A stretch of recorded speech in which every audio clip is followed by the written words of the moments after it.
November 18th, 2020 Select Board meeting. By way of preamble, on March 12th, 2020, Governor Baker issued an executive order suspending certain provisions of the open meeting law to enable public bodies to carry out their responsibilities while adhering to public health recommendations regarding social distancing.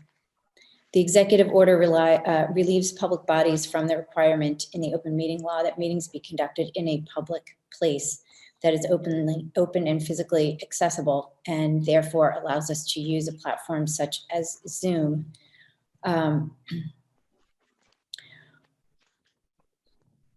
Any directions about how to access Zoom are on the public meeting notice. There are also, you can watch on television as well. That's also on the public meeting notice. To let you know who's joining us this evening, we have Michael Zullis of the board, Richard Wells also of the board, Katie Conlon, who's vice chair of the board, and Arthur Doyle, who's secretary of the board. Our, excuse me, our town administrator, Mr. Dennehy. We also have our town assessor, Bob Bushway, and also from the Board of Assessors this evening, Mr. Robert Reitz, and Police Chief John King. And then Hillary Waite is our executive administrative assistant. And then we have support from our wonderful local TV station and meeting host.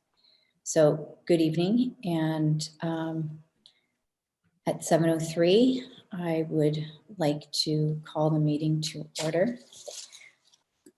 And if people would please join the board in the Pledge of Allegiance. I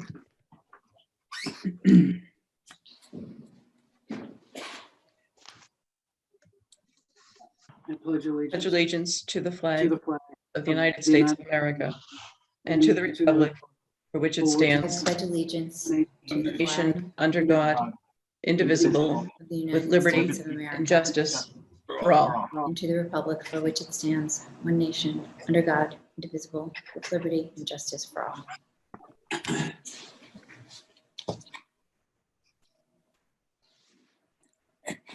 Thank you. Next item is public comment. And just so people know, some of the people in the attendees list are going to be promoted later because they have agenda items on, and then other people are residents and others who are interested in watching. So attendees is 19 at the moment, just to give people an idea. You can't look at each other in a meeting the way you normally can. So for those who wish to speak, if you could move your mouse, if you're using a computer, down to the bottom center of your screen, and you can click raise hand, and then you can be called on. And then if you're using a phone, you can press *9 to raise your hand. And then when you're called on, you can press *6 to toggle on and off mute. And also, if you have difficulty, you can, with *6, as I did yesterday, we'll give you a moment, don't worry. So all those who would like to make a public comment, if you raise your hand, and then I will call on you. And if you please give us your name and address, we would appreciate it. Laura Kessler.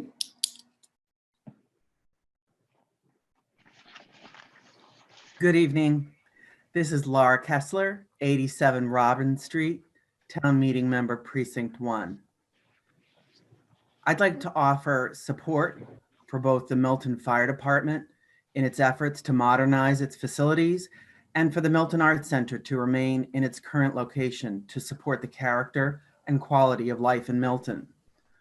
Over the past 3 years, in an effort to site our fire stations, the Fire Space Needs Committee members explored town-owned land that complied with the 4-minute response time recommended under the National Fire Protection Association 1710, followed by a report to the then Board of Selectmen. At public hearings offered, I suggested that it was reasonable and prudent for further review of non-town-owned land for a 3 fire station project, presenting a proposed budget of $25 million at that time. I also stated that the Milton Arts Center and its extraordinary value to residents of Milton should be preserved at its current location. The Milton Arts Center enjoys well-deserved community support. The value of the Milton Arts Center was exhibited to the Fire Space Needs Committee at the time by the delivery of a petition containing 823 signatures to save the Milton Arts Center. The petition was delivered by local children. A presentation and statement of support were made to town meetings detailing programming and the numbers of residents served. The review process continued and additional sites are currently being considered. One involves the placement of a 2-story station next to the St. Agatha Rectory.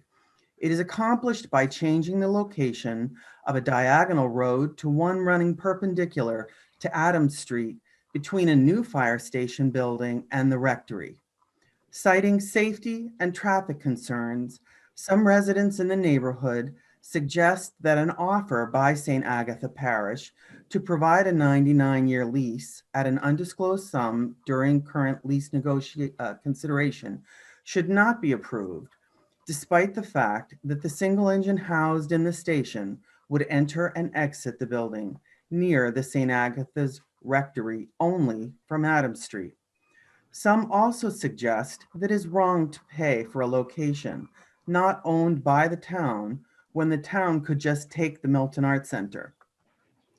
Brian Walsh of the Fire Station Building Committee pointed out at the October 29th, 2020 East Milton Fire Station update presentation that the corner property at Adams Street, which Engine 2 would vacate, is quite valuable, with potential estimated value approaching $1 million to commercial businesses. Another individual suggested that the Milton Arts Center and the former East Milton Fire Station simply switch locations. The switch proposal will not work. Milton Town assessment records show that the Milton Arts Center has 4,518 square feet of finished space to the fire station's 1,904, less than half the size. The basement of the fire station is unusable, currently housing the electrical equipment for East Milton Square traffic control. The East Milton Fire Station may also contain asbestos in the basement. The MAC has 0.607 acres of land for outdoor events. The fire station has only 0.16 acres. With a reduction in building size and space this drastic, MAC event, gallery, and class spaces would be too small to support itself.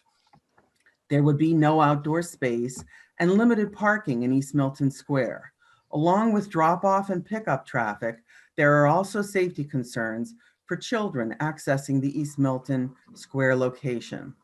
The switch proposal would also require the MAC to shut down and vacate during demolition and construction of a new fire station in the MAC location and during renovation of the old fire station to make it safe for children and adults. Consider any fire station construction delays and a considerable shutdown period is likely. The MAC goodwill, the predominantly resident customer base, and the revenue generated from classes, parties, the concert series and gallery exhibits, and many other activities that help to pay the MAC's $1,500 monthly rent would be eliminated. A switch proposal is not possible. The Milton Arts Center is Milton's hub for art, education, and culture. It offers the closest and best use of the land at 334 Edge Hill Road, donated by Nathaniel T. Kidder for original use as the East Milton Branch Library. Based on Kidder's obituary published July 13, 1938 by the New York Times, in addition to numerous philanthropic boards, Mr. Kidder was a director of the Milton Historical Society and the Massachusetts Society for the Prevention of Cruelty to Children. Kidder was also chairman of the Board of Trustees of the Milton Public Library for 31 years and a member of the Library Board of Trustees for 44 years. Kidder donated the land for the Central Library and the Mattapan and East Milton branches and contributed, quote, a large sum of money to complete the Central Library building, end quote. As chairman of the library trustees, Mr. Kidder's donation was an expression of his commitment to the Milton Public Library, which he documented in his 1932 book, The First 60 Years of the Milton Public Library. I believe the investment by the town in this historically significant building over 90 years ago should be preserved. As stated in Anthony Samarco and Paul Buchanan's book, Images of America, Milton Architecture, at page 19, quote, the East Milton branch of the Milton Public Library was designed by Elliott T. Putnam. It was built on the land between Edge Hill Road and Hollis Street that was donated to the town of Milton by Nathaniel T. Kidder. A simpler version in Harvard brick than the Kidder Library, it is distinguished by its heavily dentiled cornice and pediment, end quote. As we watch 40B developments proposed in town, set to destroy historically significant properties and gardens, wouldn't it exhibit vision for Milton's future by preserving rather than destroying something of our town's history when we have the power to do so? Thank you. Thank you, Ms. Kessler.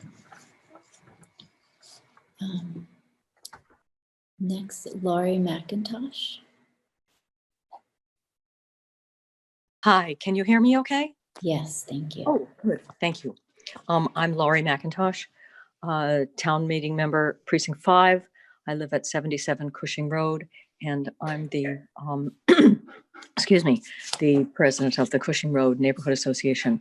I would like to make a brief comment on the 40B proposal at 936 Brush Hill Road. And I just want to ask, is this the appropriate time, or would you rather have that me make my comments later in the evening when the agenda item comes up? No, you could do that now. That's fine. Okay, great. Thank you very much. I would like to learn more about the minimum requirements of affordable units per the 40B development, and if the town can affect this at all. At 936, the proposed 20 units, with only 4 being actually affordable 40B units, seems to be a blatant profit grab by the developer.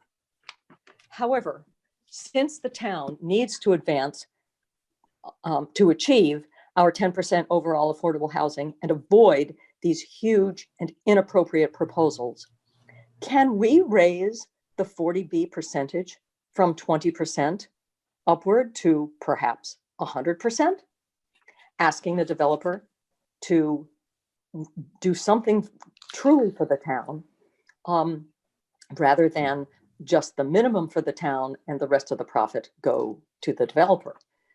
This seems to me, if we could do it, would reduce the number of 40B proposals we would need to achieve our 10% and actually invite a greater percentage of those who qualify for 40B to our beautiful town.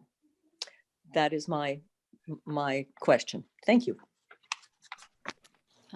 Thank you, Ms. McIntosh. And I think it's unusual, but I'm going to invite you to send me an email with your question, and I can get a response for you.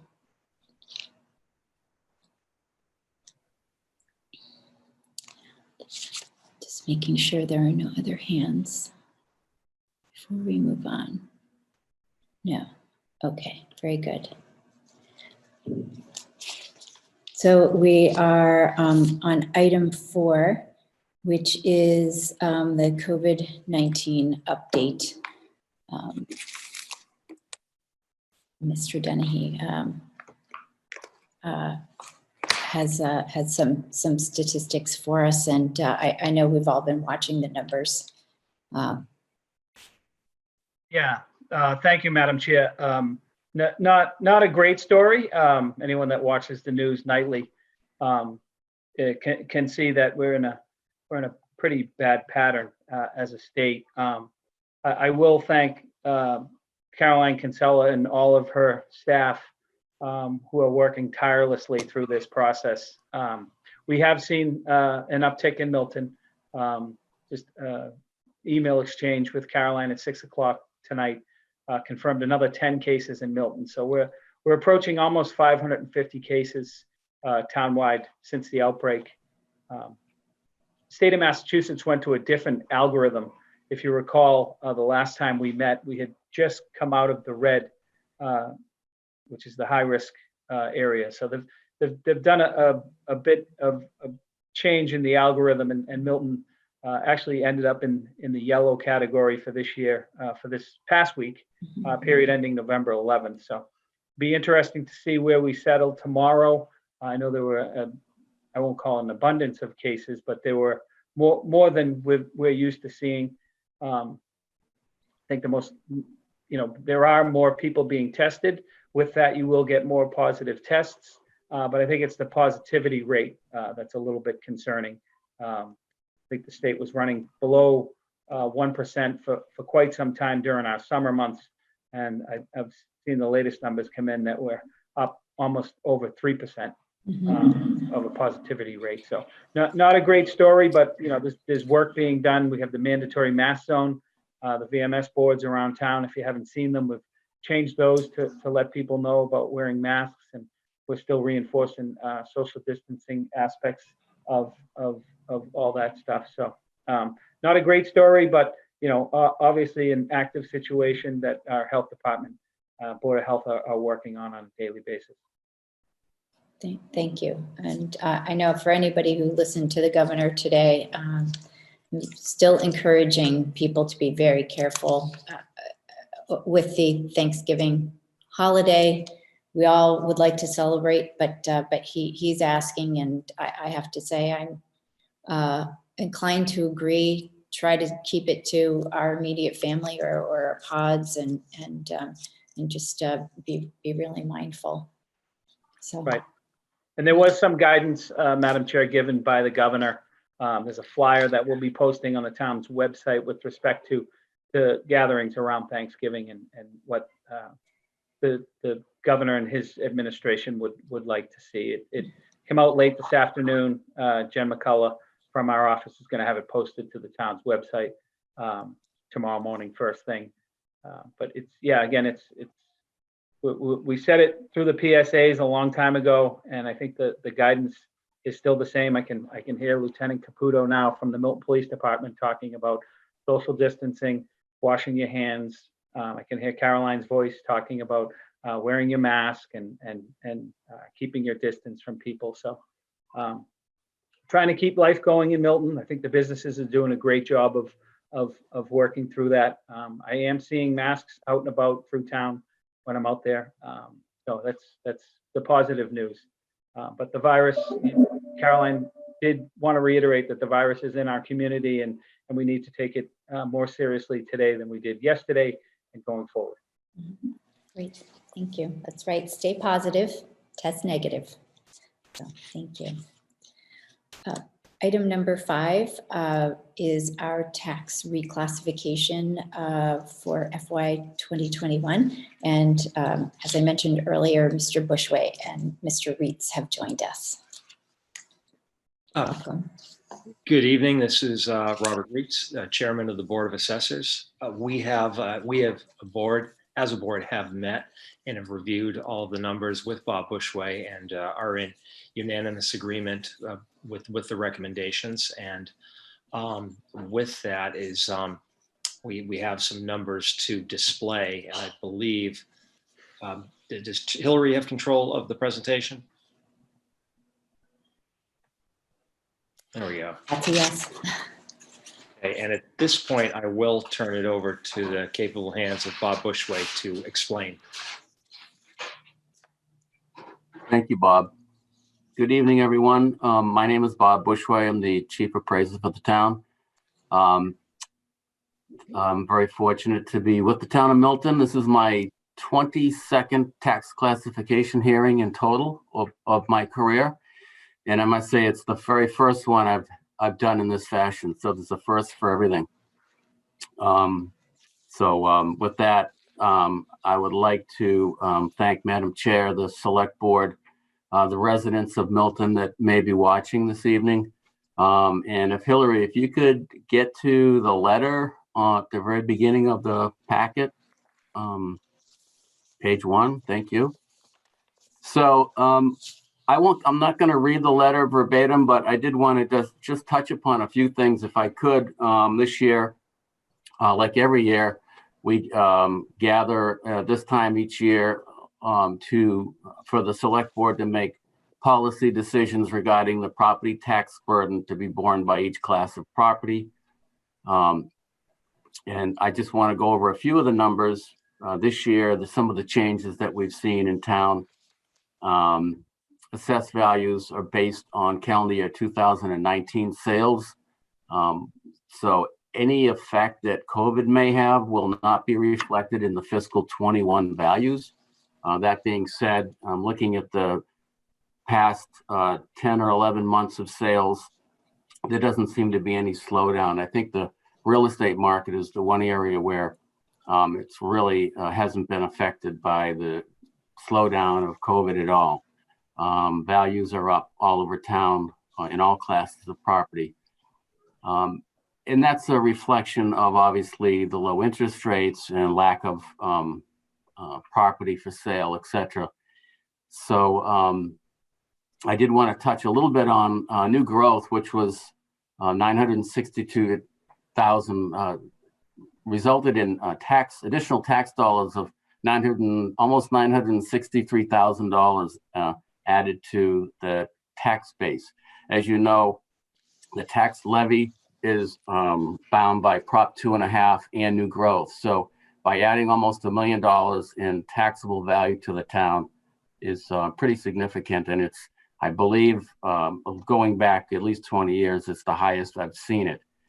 The reason for that is really twofold. We've got a tremendous staff that is collecting all the building that's been going on in town. John Groh has been doing a great job. He is my appraisal technician. He's out daily picking up new growth. Nancy Shibley has been with the town of Milton, believe it or not, since 1982. So I've got a great staff, and without them, I'd be lost. So I really want to make a public comment that the staff here is doing a great job helping out and picking up, collecting all the new growth. Secondly, believe it or not, we had one taxpayer, utility taxpayer, Boston Gas, accounted for almost 24% of the new growth in town this year. So that's the utilities report their new growth. It's kind of an X factor each year, but they reported about $9 million in additional value. A lot of that is they're laying gas lines for all the new construction in town. Principally, you've got Woodlot Drive off of Unquity Road. So all of that new infrastructure is captured in new growth. So that's those are the two main reasons why that number is up where it is. So the tax levy is a little over $88 million, 3.6% over last year. And then if the select board goes along with the recommended shift, the average single family tax bill will see an increase of about 3% overall, or $287 for the average assessed value. The new fiscal year 2021 values have been approved by the Department of Revenue. That's why we're able to have this tax classification hearing tonight. And all those new values are reflected on the town's website through the Patriot Property Portal. So like I mentioned earlier, the pandemic hasn't slowed the new growth or the building or property values down at all in town. So that's really a positive thing, that things have been moving forward pretty briskly. So the following pages, if you want to go to the next page, Hillary, I've got a little facts and figures page here, executive summary. That figure 1 is just representing how much value, total value, the taxable value of the town has increased 3.5% from last year. And just looking back into the town records, the total taxable value back in fiscal year 2002 was $2.2 billion. And in fiscal 21, it's $6.6 billion. So you can see that the total taxable value of the town has grown significantly. Table 1, if you scroll down a little bit, just shows 96%. This is probably no big surprise to anybody, but 96% of the total taxable value is from the residential class. And you can see we've got a very small commercial base. Industrial base is practically nothing. And then the personal property, most of that is the utility value, Boston Gas, N-Star Electric, etc. And then there's some small personal property accounts that we maintain. Table 2 on the right shows just what the tax rate has done on the residential and commercial sides. It's been fairly consistent in the stuff from fiscal year 2015 to now. You can see that the tax rate has gone down fairly significantly, actually, and that's because of property values increase at a tremendous rate, so the tax rate is lowered to account for that. If you're scrolling down a little bit more, you can see figure 2 on the left. This is how much the average average residential taxpayer saves by having a split tax rate. So the single family taxpayer saves almost $200 a year. A two-family owner would saves approximately 173. Condominium owner saves about 170.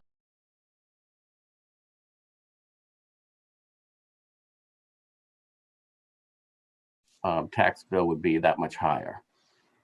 And then on figure 3 on the right just shows what the average tax percentage increase is from year to year, from fiscal year 2017 to this year. And you can see that one jump in fiscal 18 was an anomaly because of the override that we had that year. But typically it runs around 3%, 3 to 4%. The next page, this is the options table. And right now we have a shift of 1.5%. And you'll see in a little bit that that's been fairly constant over the past several years, where we shift some of the tax burden over to the commercial class.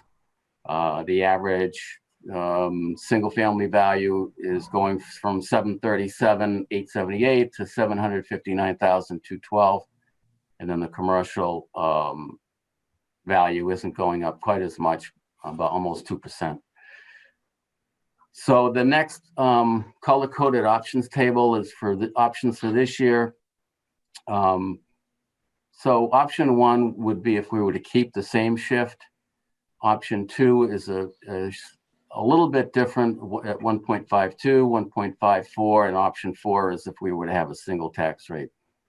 And the board took a look at the options, and there's obviously many other options to consider, but from year to year, I think the select board and the Board of Assessors has been in agreement that they like to mitigate the tax increase or level out the increase to the single family tax bill and the commercial tax bill. So if you look at option 2, you look at the percentage increase, a little less than 3% and a little more than 3% would be option 2. Any of the other options that are presented this year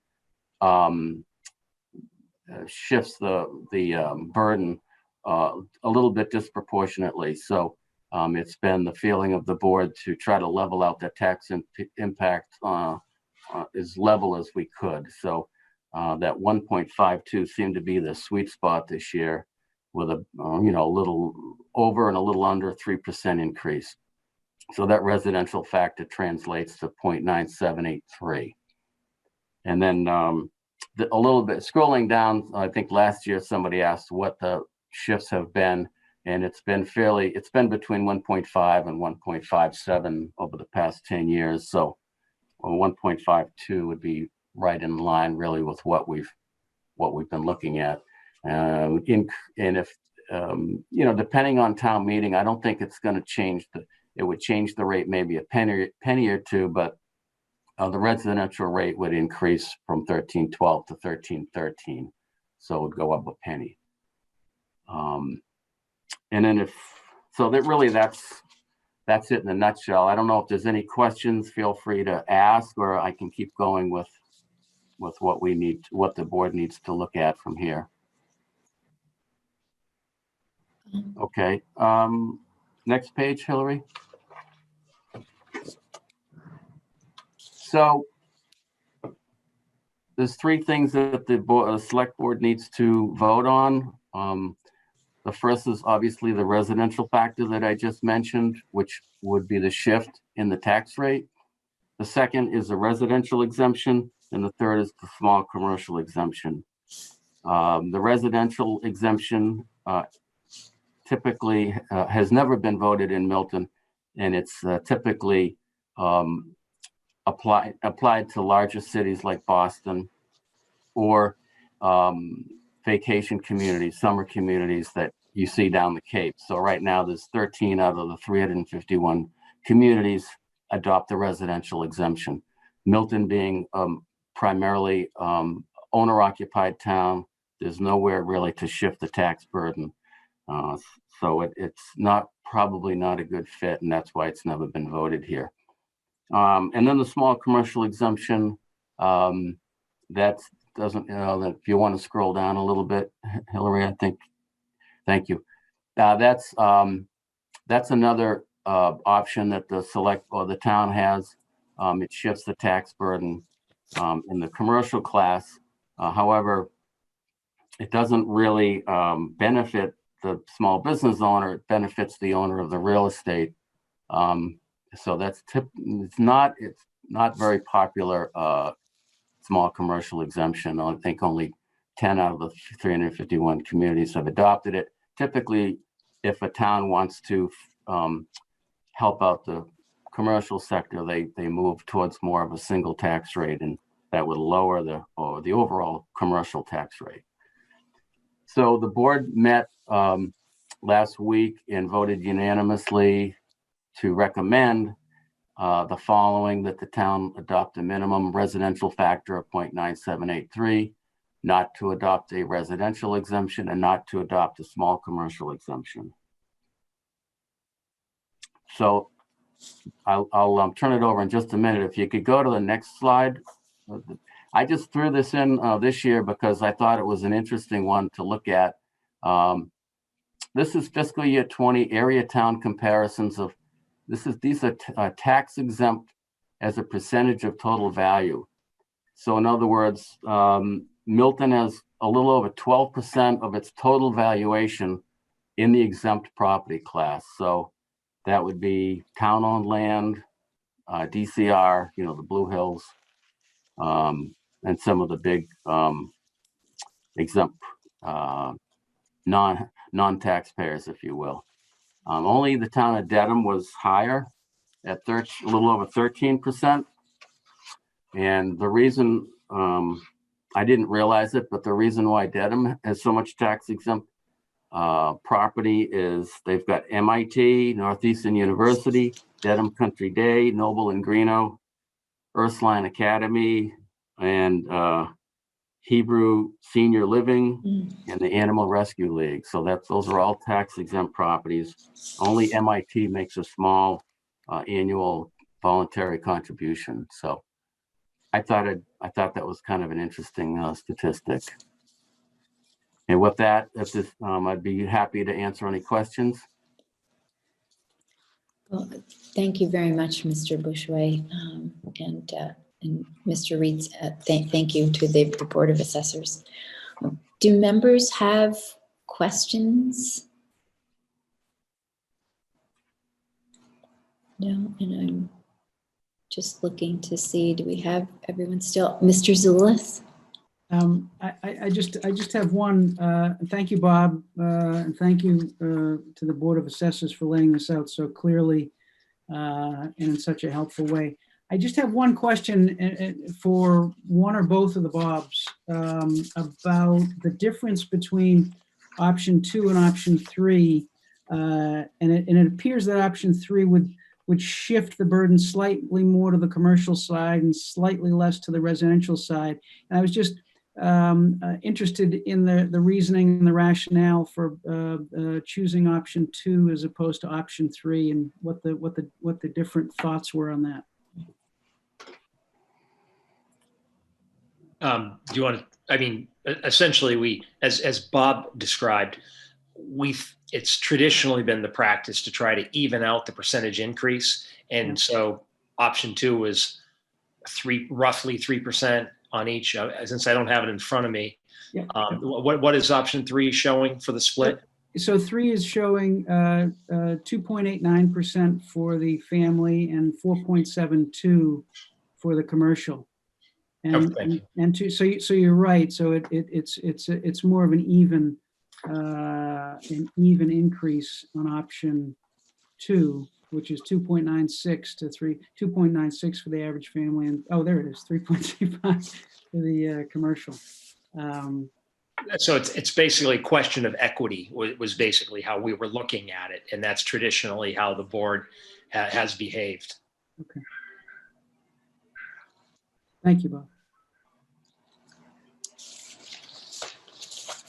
Well, if there are no further questions, I would be happy to entertain a motion. Madam Chair, I'll move that the town adopt a minimum residential factor of 0.9783, not adopt a residential exemption, and not adopt a small commercial exemption. Thank you. Second. Thank you. Any further discussion? All those in favor, Ms. Conlon? Yes. Mr. Doyle? You're muted, Mr. Doyle. Yes. Thank you. Mr. Wells? Yes, Madam Chair. Thank you. Mr. Zulus? Yes. Ms. Collins, yes. Thank you again, Mr. Bushway and Mr. Reeds. And I agree, it was very clearly and helpfully laid out, and I really appreciated that illustration. Thank you. Thank you for your time. Board as well. Yeah. Appreciate Thank it. you all. Thank you. Of course. Nice job. And I did want to mention that, and apologize for not having mentioned this at the beginning of the meeting, but to those of you who were waiting for the Fire Station Building Committee to give us an update and talk about the East Milton location, they're actually not able to join us this evening and are scheduled to come in on December 2nd.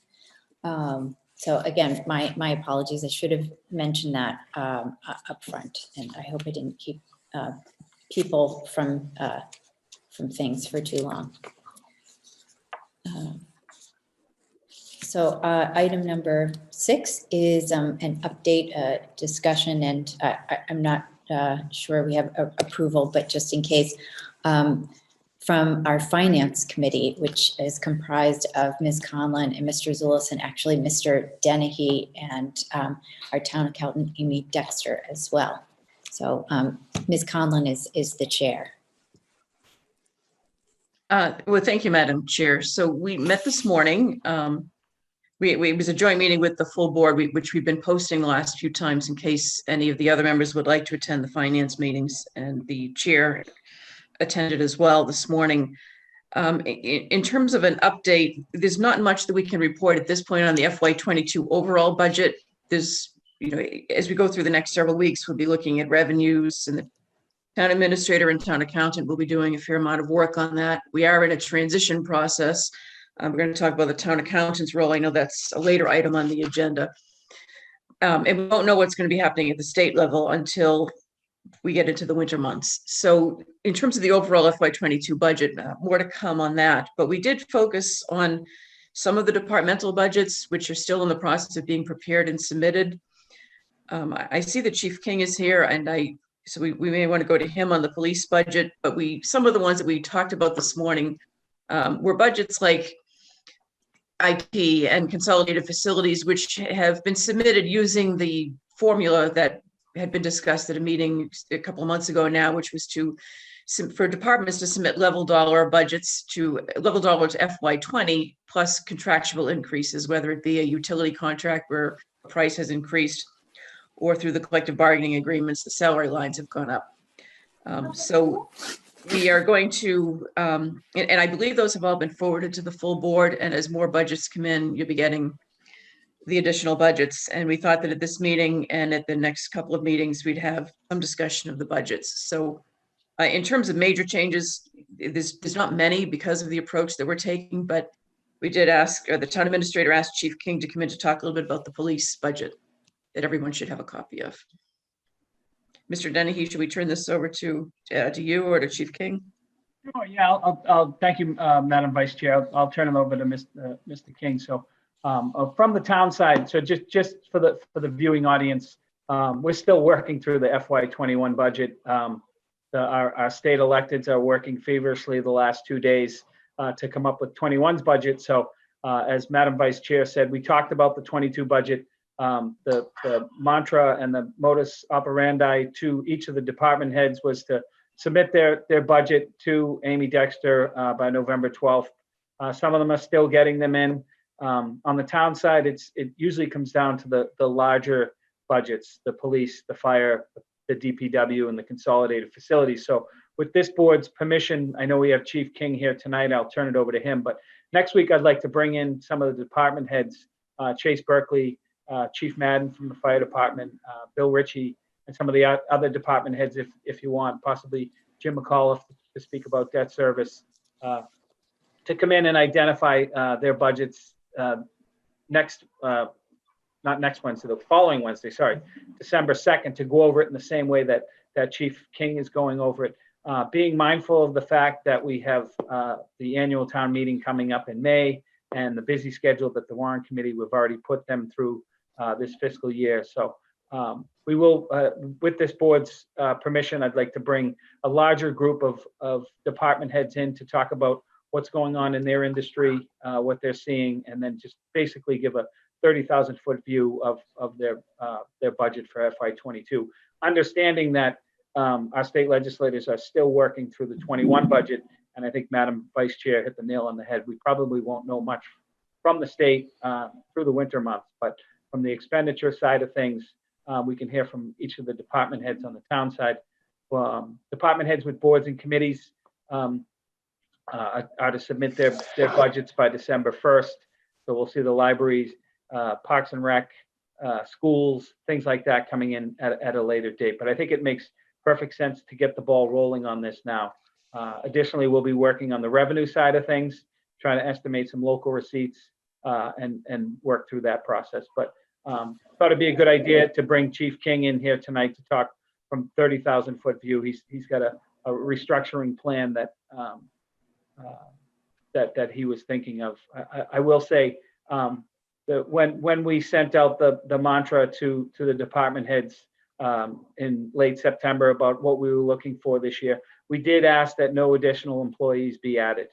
Since that time, I think we all understand what's gone on in the health department, and I anticipate the only new employee on the town side would be the health department asking for an assistant health director. So without further ado, Chief King, thanks for coming in, and Madam Vice Chair, thank you for my time.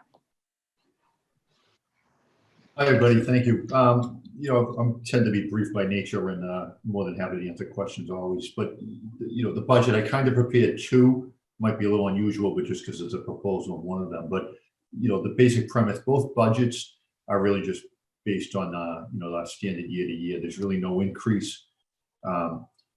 We have a couple of vacancies currently at the patrol officer level. We haven't moved to fill those primarily because of COVID. There's a lot of changes to police academies right now. They open, they close, they go online. There's just too much going on, so we thought we would wait that out. We have a dispatcher vacancy and two cadet vacancies. The dispatcher just opened up. We're going to work on that one. And the two cadets also are very recent ones. We had an exam in December. We had an exam in November, early November, and we're veterans and people now. In terms of both budgets, it's really just, salary and wages, whatever's contractually required increases we put in there. We didn't really make any changes to new equipment. That was reduced 2 budgets ago, so this will be the 3rd budget. I think we can sustain that reduction again. It's basically just that's used primarily for cruisers, and we typically used to get about 124,000. That was reduced to 88 due to budget concerns 2 budgets ago. This will be the 3rd year. We can sustain that. Our fleet's in good shape. We had some leftover money due to COVID last year, and the board authorized us to purchase vehicles at that time. So I don't think that's an issue. General expenses, pretty standard. There was really no changes. We just put a cost of living on the water, sewer, and the electric, really the utilities. We didn't really change anything else. We made a small internal move, but the money's neutral. Some money was taken from the repeater station and moved over to fuel. But at the end of the day, it's the same total. So, that carries through in both budgets. The only really thing different is, I wrote a proposal, and I'm sure you all have a copy of it, but I was looking to convert 1 lieutenant position to 1 deputy chief position. And, I wrote at length about that. I'll just give you a brief summary, and I can always answer questions. But just to be clear, that does not create any additional staff and no additional budget appropriation. And if you look at the 2 budgets I submitted, it actually slightly reduces it. My reason for that is basically to give the chief and the town administrator a little more oversight and control. I think it would allow us to more easily take on some new tasks, adapt to changing demands as they unfold without some of the protracted and costly collective bargaining obligations. There's a lot going on in the police world today. I think this will help modernize the department. I think it will help us implement some best practices, expand some of our community initiatives, and ensure compliance with, I expect a fair amount of reforms and accountability measures coming out. Obviously, there's been a lot going on in the policing field this year. So I think this will help us adapt and implement them quicker.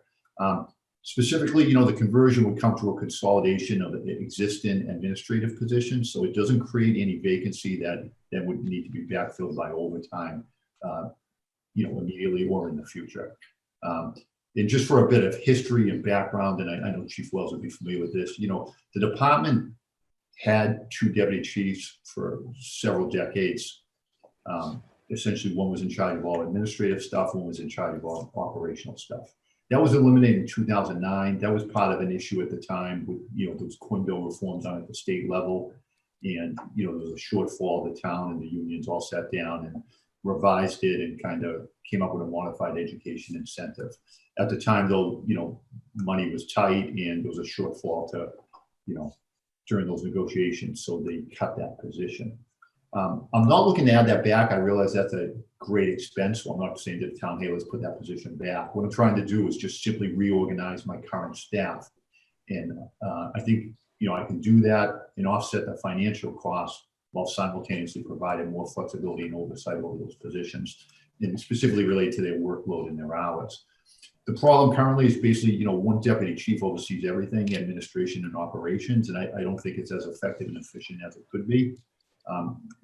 When some of those tasks need to be delegated, the way things are currently set up is, there's no lieutenant that's here Monday through Friday daytime.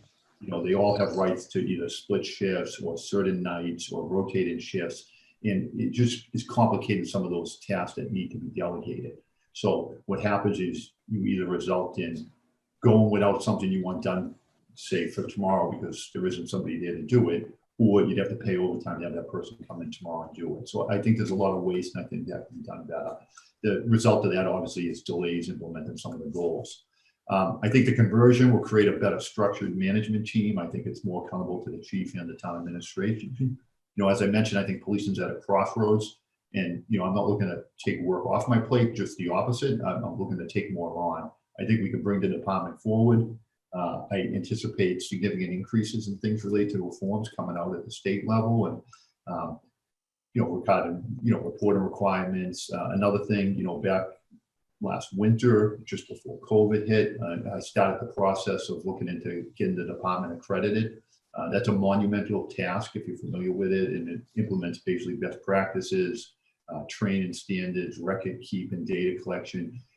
It's really a monumental task, and literally the first week of March, we finally, through the Mass Police Accreditation Commission, they had some seminars on it and conferences and trainings for departments that wanted to move forward with it.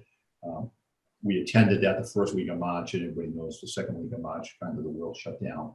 So although that's been on hold, it was implemented a little slower than we want. That's a task that will probably go on for a couple of years, but it would be the first time the department's ever achieved that, assuming we will. I'm optimistic we could. So I think the time is right in that sense. And basically just, a deputy chief versus a lieutenant would be more suitable because we have the ability to flex their hours to what the chief and the town administrator need without bargaining. We can assign work responsibilities without bargaining, any change to work conditions. We wouldn't have to worry about overtime every time, that person's working during an emergency or a special event or meetings or things like that. So I think it's just better suited, those administrative roles in the salary position. Financially, I detailed it in the memo I did, but basically I feel the deputy chief salary, which obviously is a flat fixed salary, would be offset by the lieutenant's salary. And then with that lieutenant salary come a lot of other things that I detailed in the memo. There's required in-service training, there's Family Labor Standards Act, there's, the overtime number I put in there is the average of what the last 3 years these administrative lieutenants have been getting, doing what essentially was administrative tasks, not working an extra shift and things like that, or, things that would normally be paid, say, to somebody else. These are purely just things where we didn't have them here when we needed them, and we had to call them in and pay somewhat not needless overtime, but in a way of preventable overtime.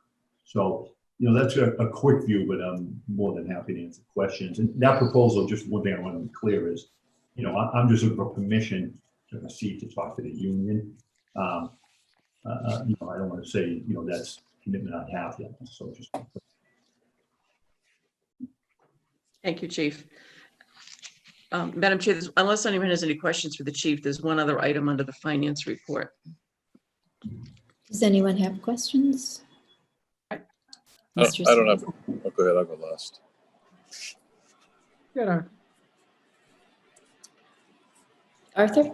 Mr. Doyle? Yes, I don't have a question, but having lived in a community for a number of years that went through the police accreditation process, I want to compliment the chief and his colleagues on moving in that direction. Thank you, sir. Appreciate that. It's not easy, as you said, but the outcome will have a phenomenal impact on both the department and the community. I appreciate that. And I'm glad you have somebody familiarity with it. I agree. I think, people will be trained to the best. We'll have the best policies. I think the community will have more faith in us. So overall, I see it as a great opportunity. Mr. Zulus?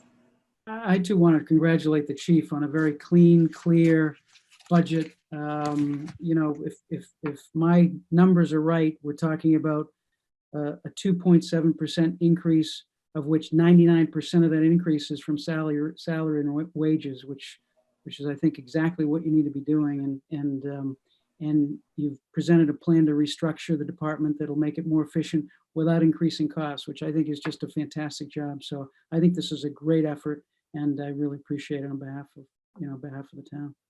Thank you. I appreciate that. Mr. Wells? You're muted. I'm There trying you to unmute. I apologize. go. Thank you. And I'm against this. No. No. So clearly, and to Mr. Zulis's point, the 2.7 is it's contractual raises. It's not even a number that the chief came up with. It's most of it's contractual. He is correct. I'm only going to speak to the I spoke to him yesterday. He knows after I read this proposal to Mr. Dennehy. I'm only going to speak to the historic part of it, how it arrived, how this arrived. For probably 3 decades, for my entire 15 years as a deputy chief, the department has been built upon a platform of 2 divisions, an administrative division and an operations division. And that came from significant investments from prior boards and prior chiefs. Former town administrator John Cronin, Marvin Gordon, who was chair for a couple of years, who really was big behind this, with another Chief Wells, who happened to share the same name with me. And the town invested a significant amount of money in the early 1990s, 91, 92, 93, in developing a management study for a police department and how the department should be run. And that clearly articulated those two divisions. And it was, as the chief states, it was only because of trying to meet a financial need that we had to cut that second job during most of my 10 years as chief. But I hope that one day he gets back to adding that lieutenant, because there is a need for it. But I 100% support the way that he's pushing it forward now. And I think that's all I need to really say about it. So thank you, Chief, and thanks, Michael, and I hope you can get this done. Thank you, Chief. Thank you. And I will just echo what everyone has said, especially in this difficult time, to come up with something that can help modernize and also, bring out the best in our police department while not increasing costs over contractual is very much appreciated. Madam Chair, if I just may add one more thing. Yes. So I'm, as you know, the chief knows because I told him yesterday, I'm in Western Massachusetts, where I've spent a good amount of time since I retired as a teaching consultant in police matters for the state. And this is the first in-person class that I've participated or taught in 9.5 months, 10 months actually. And to accomplish this just for 100 students, the state had to rent a massive conference center out here in Western Mass to be able to social distancing and all those things to do it in a safe manner. So as the chief did mention, moving forward, just from COVID and everything else, and the gap that has now existed from recruit training, new officers being hired, as he mentioned, he's got vacancies that he hasn't even been able to fill that I hope he's able to fill, to all the way to in-service training for patrol officers, supervisors, and investigators. It's a huge gap that exists in the state right now, and that's something that really, really on the front burner, as he knows. Thank you. Ms. Conlon? Yeah, thank you very much, Chief King. We appreciate that. I agree that with all the comments about the budget being a good proposal and a creative and efficient way to run the department. So thank you very much.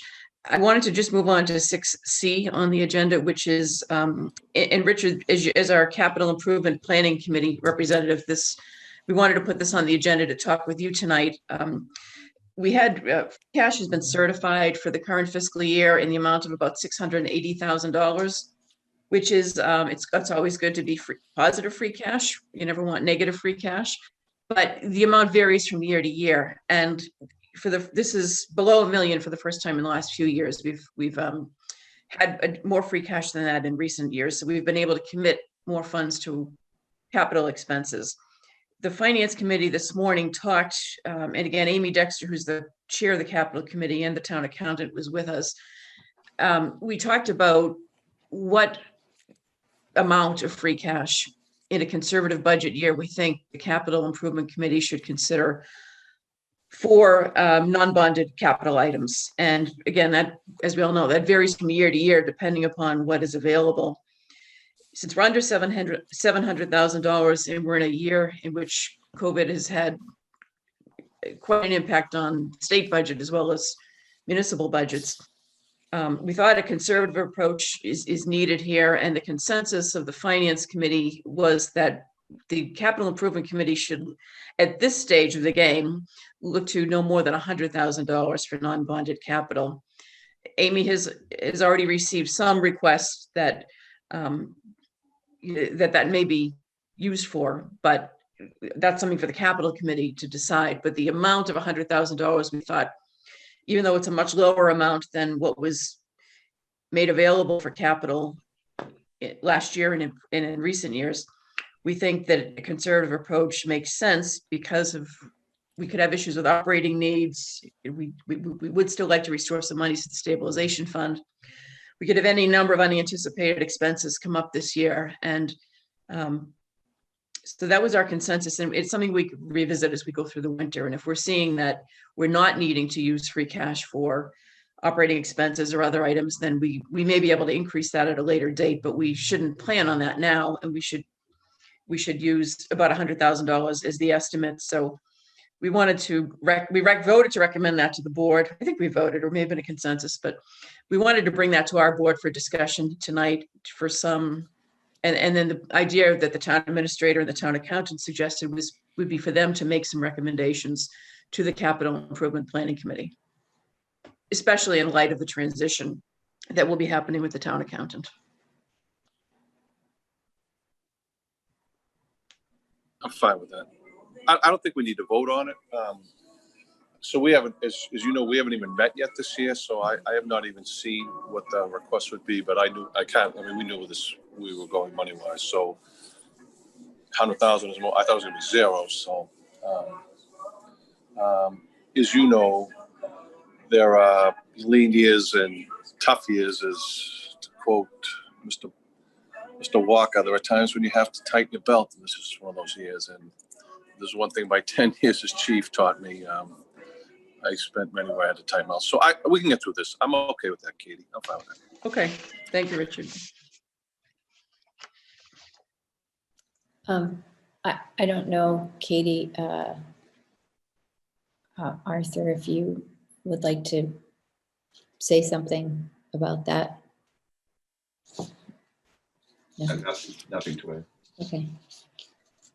Sounds very reasonable.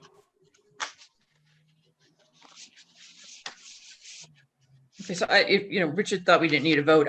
I'll defer to the chair on that. And we just want to, even if it's just a consensus, we just want to be sure that, and the town administrator is here. I know that he and the town accountant will communicate that with Mr. Wells to the Capital Committee. Right. I don't feel the need for a vote. I think everyone has weighed in. We had a consensus in your finance meeting, which I attended. Okay. That's all we had from our meeting. We are going to be meeting with the school finance subcommittee next week. Great. Well, thank you, all three of you, and Amy Dexter. I really appreciate all the work that goes into the budget every year. And this is a tougher year than usual, so thank you. So we are down to item 8, and that is our discussion with the broadband committee. And we should have 2 people. I see Mark Day, and he can please be promoted. Hillary, and there's Mr. Paxia too. Okay.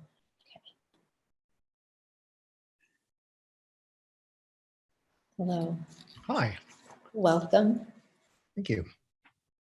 And welcome, Mr. Paxia. Thank you both for joining us.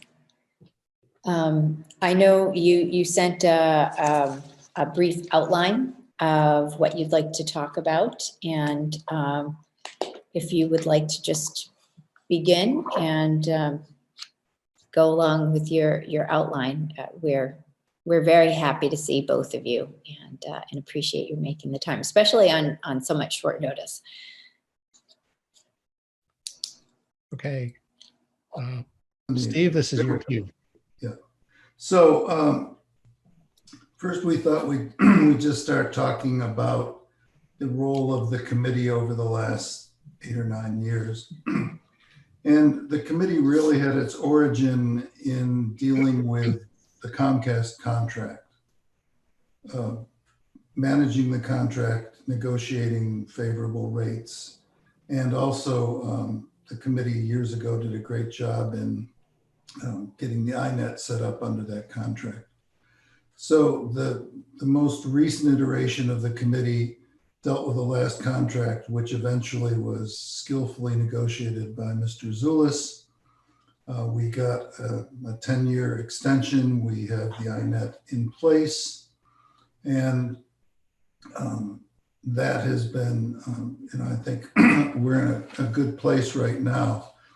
However, we think that the rate of change in these markets is growing very, very quickly, giving the town opportunities and also calling us to question the report that the committee did only 20 months ago on different options towards developing a next generation INET for the town.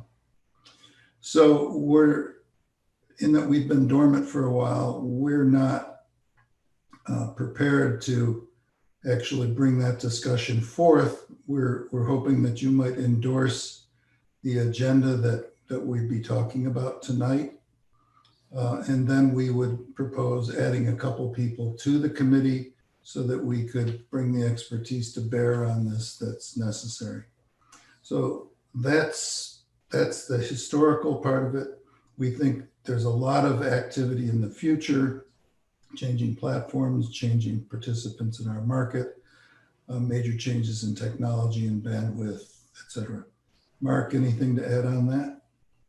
Yeah, I just wanted to underscore Steve's point that one of the things that I think has been a little startling to both of us is the sense that if we were redoing the report that we did just a short time ago, we likely would be reporting very different conclusions.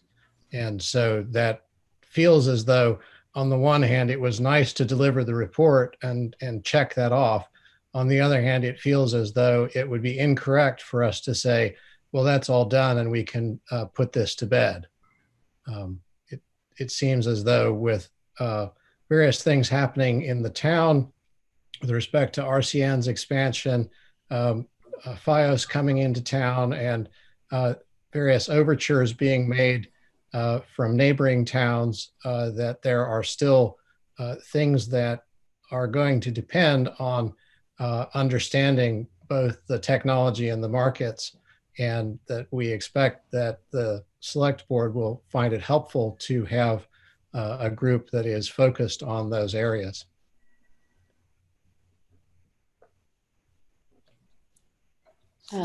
Thank you. Would members like to ask questions or make a comment? Mr. Zulus? Sure. So I guess I'm a little bit confused, because I thought this was the committee, the broadband committee, that came into being probably about 6 months or between 6 months and a year after I joined the board, based on a proposal that we made to the board to look into the possibility of developing a fiber optic municipal broadband network. So that I thought that was the committee I thought that committee was new. I guess it's 2.5, 3 years ago now.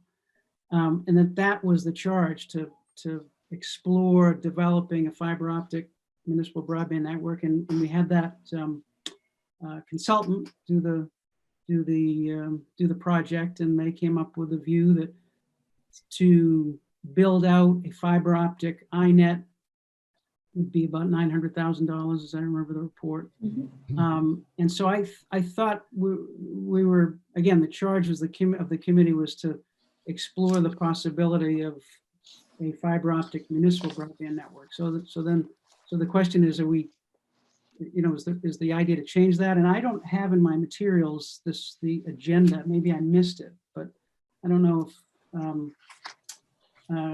in the packet I printed out, maybe I missed the agenda that You didn't miss anything. Okay. It was just an email saying that they'd like to talk about the past and present role, or yes, and then their informal observations, and then clarifying our needs. Okay. Those So are the three things. Yeah. So it's in an email. Let me just get it. Yeah. We've also been somewhat handicapped in preparing for this meeting because there are only two of us, and that means Sure. it's tough to do very much. Sure. Oh, I can also just send it to you.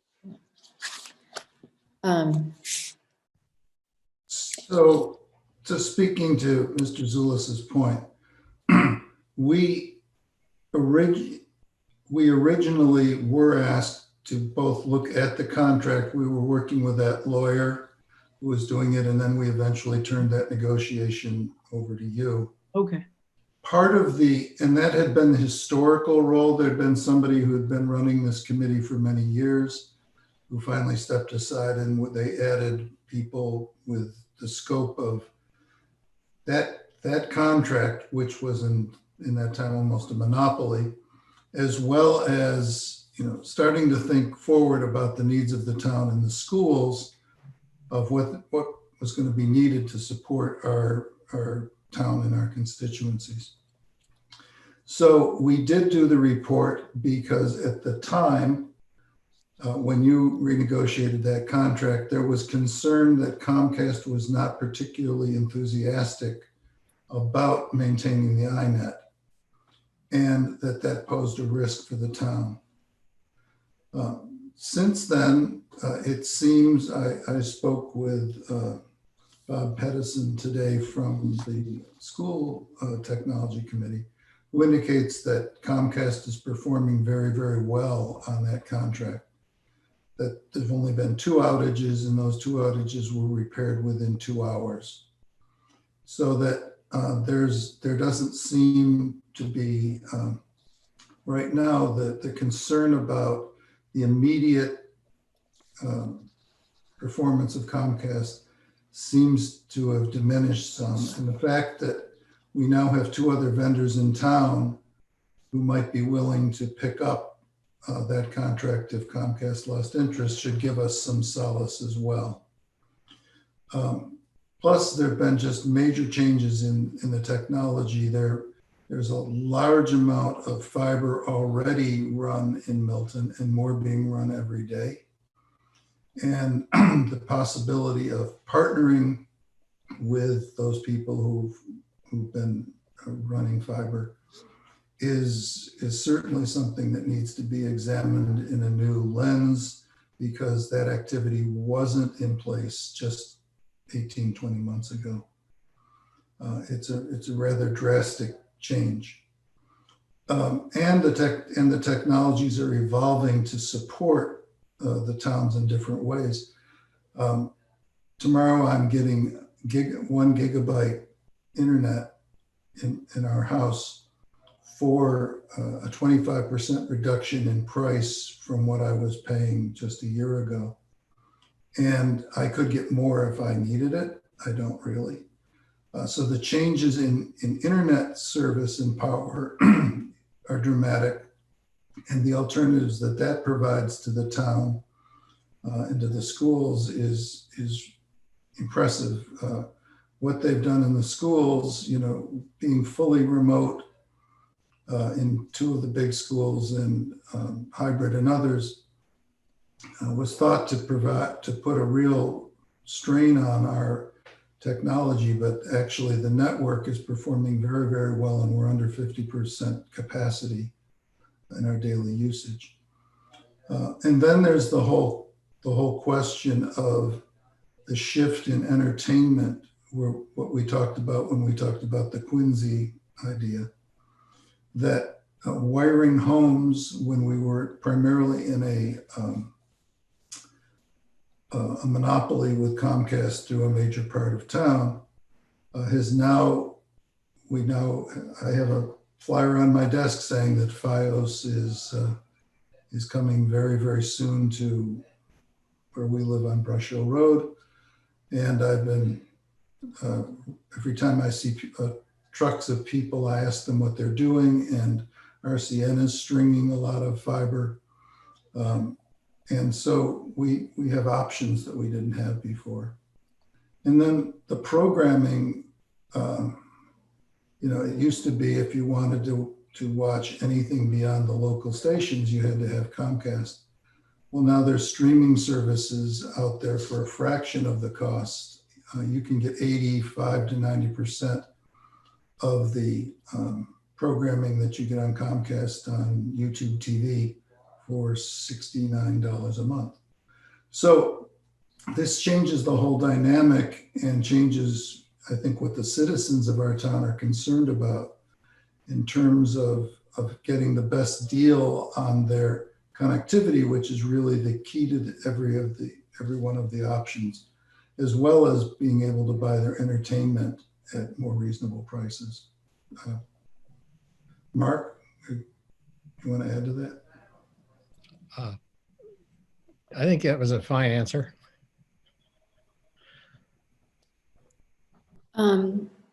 Okay, I'm just sort of catching up, so I'm going to ask a question.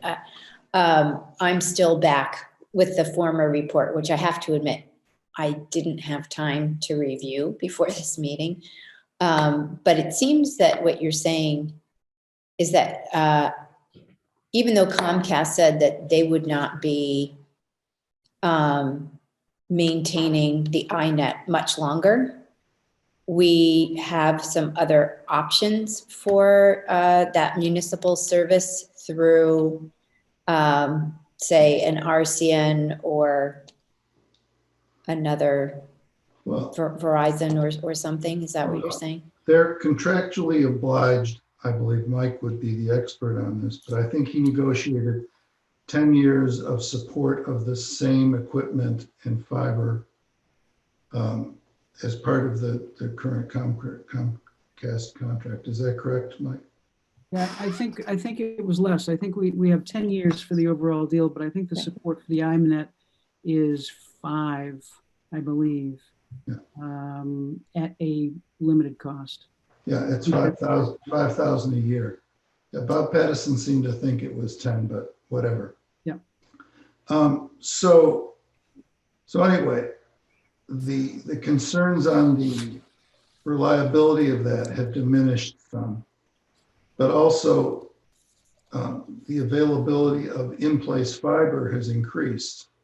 So that the question of what would be different from our report is our report recommended the actual building of our own network at a substantial cost, with also a substantial maintenance cost. And things have changed to the point now where we believe that it at least needs to be revisited in terms of the economic impact of that. But Mark and I question the need to build our own network at this point without exploring other options where we could partner. Because at the time we were going to build it, we thought there was an opportunity to license some of the dark fiber in our network to other people, and the expansion of other people's fiber through town perhaps diminishes the opportunity from that, which would be help defray the cost of maintenance. I think one way of understanding the situation we used to be in versus the situation we're in now is that we were in a situation where there seemed to be an existential threat that the loss of the iNet would, which was threatened by Comcast, would disrupt the town very severely. And we needed to have some viable alternative. And I think that in that context, the report that was produced was very sensible and very sound for that point in time. It basically said, if the worst case happens with respect to Comcast, this is what we can go do instead. I think that both Steve and I are of the view that both because the Comcast negotiation was successful and because there have been numerous developments in networking in the town since then, the overall context is very different. And we think that it's important that the board be clear that it's probably not, I mean, obviously there's not sort of $1 million sitting around for us to go and build a network anyway. But it's also the case that it's not clear that even if we had $1 million suddenly show up, that would be a sensible way of using it at this point in time. So, so you're proposing to sort of update what is needed, and you'd like us to appoint a couple of additional members, because that's a lot for 2 people. Yes, I think it would be sensible. I think that Steve and I both learned a lot and would like to continue to take advantage of what we've learned on behalf of the town with respect to the realities of municipal broadband networking. But it would make a lot of sense to basically, if you like, do an update to assess where we are now. And yes, it's definitely more than Steve and I could do, even if we weren't hobbled by the open meeting laws. Yes, Mr. Zulus. Yeah, I have to say, I'm still interested, as someone who proposed this committee before I was on it, that this committee explore the opportunities or the options for developing a municipal broadband network. And it's, it's more than just the iNet. The iNet for Comcast, that's more of a short-term thing. It might be 3 years. We need to check whether the deal was 3 or 5 years, but it was less than the 10-year contract. But the idea of having the iNet as a backbone and then being able to build out for residents and commercial property so that residents will not be held hostage to Verizon and Comcast. And there'll be competition, right, with many different internet service providers. So the cost for residents would go down dramatically from paying $200 a month to paying, to paying between, 25 and 50 a month. So that was kind of the goal, to find out if there are options where we can create that number one, competition with many internet service providers, and not just Comcast and Verizon, which if people are happy with their Comcast and Verizon and their rates now, I think we need to provide them some options. And number two, in addition to the competition, the idea of local control, the idea of the town having local control over something like this, rather than having it imposed on us by the large providers, Comcast and Verizon. So I'm still interested in that idea, and whether what the options are for that. Right. And I think that that's a good thing for us to take up as a committee. But I think that the likely, I think a likely outcome of that is a conclusion that a town like ours that has multiple competing commercial players and does not currently run its own electric utility is probably not a promising opportunity for wiring every household with municipal broadband. But I think it's fair to ask that we lay out the reasons for that and explain that. I think that that's sort of my intuitive assessment of it at this point in time, but I would also understand that people can certainly be very attached to the idea that a municipal broadband system would be either a great thing in itself or ought to drive prices even lower. And I think it's fair to expect us to explain either why that isn't true or why it might be true. Yeah, Mike, I think the goals that you express are the right goals. Mm-hmm. The question is, what is the best vehicle and technology to achieve those goals? And what is the least capital intensive way to achieve those goals? Because I think we've heard you say 5 or 6 times tonight already that this is a tough year for the town. And it's never an easy year for the town in my experience. So that if there are advances in technology that give us other options that are more flexible, less expensive, and take advantage of changes happening in the marketplace, just naturally the cost of internet is coming down because there's more competition. Comcast, is not known as being philanthropic. Offered me 25% off. I didn't even have to sign a contract last week. Oh, wow. Because I said the magic word. I said, well, Fios is coming to my neighborhood. Well, what can we do for you?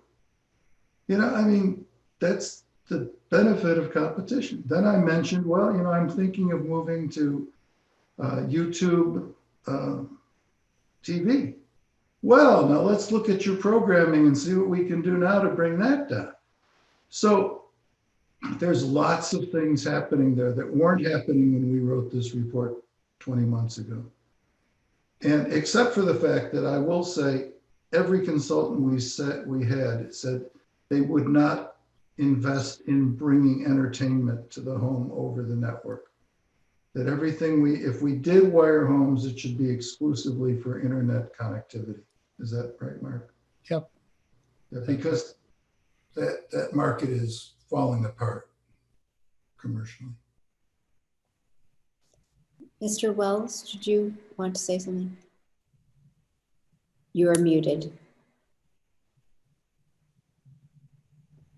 Thought I unmuted myself. I just want to thank both Mark and Steve for all their work on this. And to Mr. Zulis's point, I agree with him on the flexibility and diversity of a platform. But my question is, if in fact Fios is coming to Milton, aren't we giving an expanded opportunity to residents to pick? And doesn't that essentially, just as if you were going to pick 3 car dealerships to buy cars from, or 3 anything to buy from, doesn't that increase our ability to get a better price? Well, As you just heard Mr. Paxia articulate in his own experience. yeah, well, we have that right now, though, right? We have Verizon and Comcast, right, without the fiber, and look where we are, right? So, but if you had a municipal network where you had many different ISPs, then you'd have real competition. I get it. It's Verizon and Comcast, you know, which is, and a little bit of RCN, and some RCN. I think you want to open up the competition in a really broad way. That's going to really, in my view, that's really a way to drive down the prices.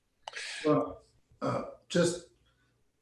it might seem counterintuitive, but the more commercial competitors you have, the more difficult it gets to be able to build your own community network, because the potential take rate goes down.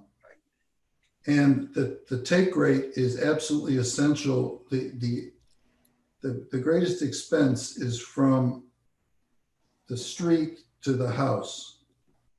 And if you don't get a high enough percentage of homes connecting to your service, then you're faced with big deficits in justifying the broadband, the fiber. And again, the other thing that the consultants said to us unanimously, and I know it's in the report, is that it's the 900,000 was only to connect the buildings of the town.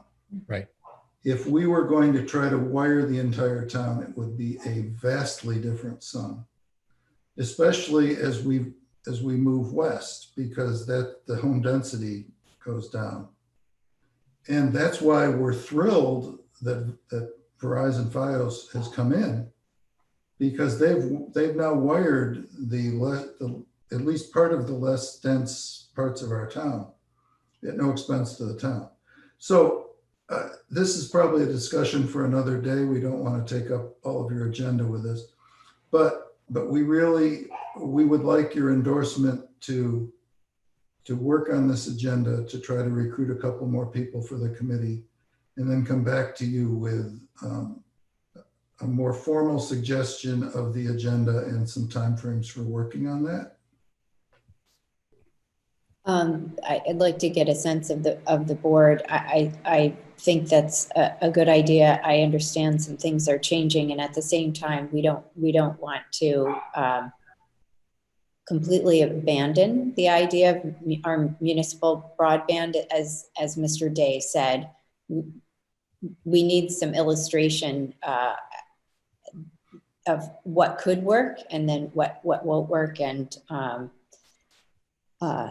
so I'd like to see it updated, and of course you need more people, so the board would be happy to work with you to find the right appointees. Are there other board members who would like to? Mr. Doyle? I'd just like to second that, Madam Chair. The technological acceleration that's taking place, much due to COVID, interestingly enough, is going to leave an imprint, and it would be wise to do the study that's been recommended in that context, as well as in the light of market forces, and see what the vision of the future looks like in this arena for the town of Milton. Thank you. I am concerned that we, know the sort of that time horizon for the support of the INET, because I don't remember it being anywhere near 10 years. I was very concerned, so I feel as if it's closer to that 3 years, but even if it's 5, that will go very quickly. So.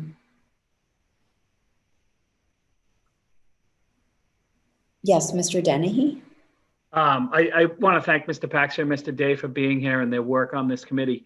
A couple of months ago, I did get several requests from constituents in Mr. Paxia's neighborhood about some FiOS service that was not expandable. So I did reach out to our liaison to that company and have each year I've been the town administrator about when FiOS would be coming to town. And each year we got a letter that, FiOS was not going to build out in Milton, but the more I'm hearing from this conversation, the more we need to sit down with FiOS. And to Member Zulis's point, I think we need to sit down with them and talk about local control with them. I understand it's a small pocket of Milton, and I think they call it the Hyde Park Garage. I think that's the way they described it to me when we were talking about some service issues up there. But I think as the RCN expansion, and that group will be coming in on December 2nd to speak to this board, and the Comcast contract runs its course, I still think we need, as the licensing agent of the town, to sit with FiOS and see exactly what's going on and what their plan is. I don't necessarily think they've told us everything that's going on from an expansion point. Each of the letters that I have and have filed with this board, when asked specifically about FiOS coming to Milton, I received the same answer that they weren't. But now I hear they are, and yeah. Yeah, that's surprising, because that was my understanding, and I see your letter, Mr. Paxia. This came a couple of weeks ago. So. Right. Could you send that to me, Steve, perhaps? Sure. Yeah, I'd appreciate that. And I don't know how widespread it's been, but I know that in some neighborhoods I've been through over the last year, that there was an extensive work by Verizon on what in the business is called make ready, that they were basically fixing poles and shoring them up and attaching things to it. And it seems plausible that that is related to their FiOS plans. Sure. It would be nice if we knew a little more. So I will be reaching out tomorrow morning. But thank you, gentlemen. Steve, if you could send that to me, I'd appreciate it. I certainly will. Thank you. Well, and thank you so much, Mr. Paxi and Mr. Day, for joining us. Oh, Mr. Zulis. So what are we doing? I mean, are we going by the original charge? Is there a new agenda? Because what are we doing, I guess? Well, I heard, I'm not sure which member of the board said it, but I thought that the idea of an update made a lot of sense, that there was a report and that there might be value in assessing the report versus current circumstances. Maybe we should work on sort of an updated scope. I mean, there's the original charge, but honestly, I don't have it in my mind. So maybe that's something that we should look at, update the charge a bit, and then talk about adding a couple of members. Does that sound like something you'd be comfortable with, Mr. Zulis? I like the charge as it is. So I don't know what it would be, but I like the charge as it is. So maybe we can, we can always talk about it. I just like the charge as it is. So I'm not sure how we want to change it, but yeah, sure. What we can talk about it. I mean, I'm not sure what it would be. Whatever it is, we can talk about it. I like it the way it is. Yes, how many members were on the committee who stepped down? Was this a 3-member or a 5-member committee? 5. Okay, so we've had 3 resignations. I haven't looked at the charge in quite a long time, so I'd have to look back at it to see what it fully encompasses. But in terms of reconstituting the committee with new members, I think I have no objection to that. And I think that the INET issue is a critical issue for the town. So we do need to focus on that. But in terms of what Mr. Day said, assessing where we are now, that sounds reasonable to me. I don't have any objection to that. So in collecting everything people have said, I think maybe we should circle up and talk about, that focusing on the INET and looking at that, sort of reassessing the environment where we are and what that means, and then looking at repopulating your committee. Okay. Okay. Great. Thank you. Thank you. Yes, Thank really you. appreciate your coming in. Have a good evening. Thank you.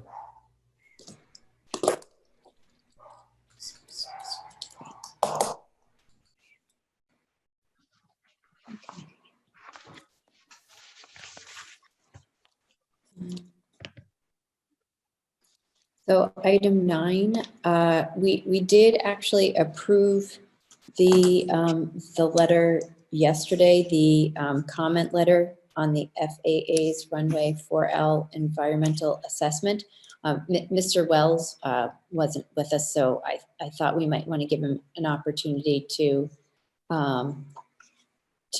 voice his thoughts and our support. And I did notice, Hillary, that I came in and thought maybe the letter would be ready to sign, but will it be ready tomorrow since it's due on the 20th?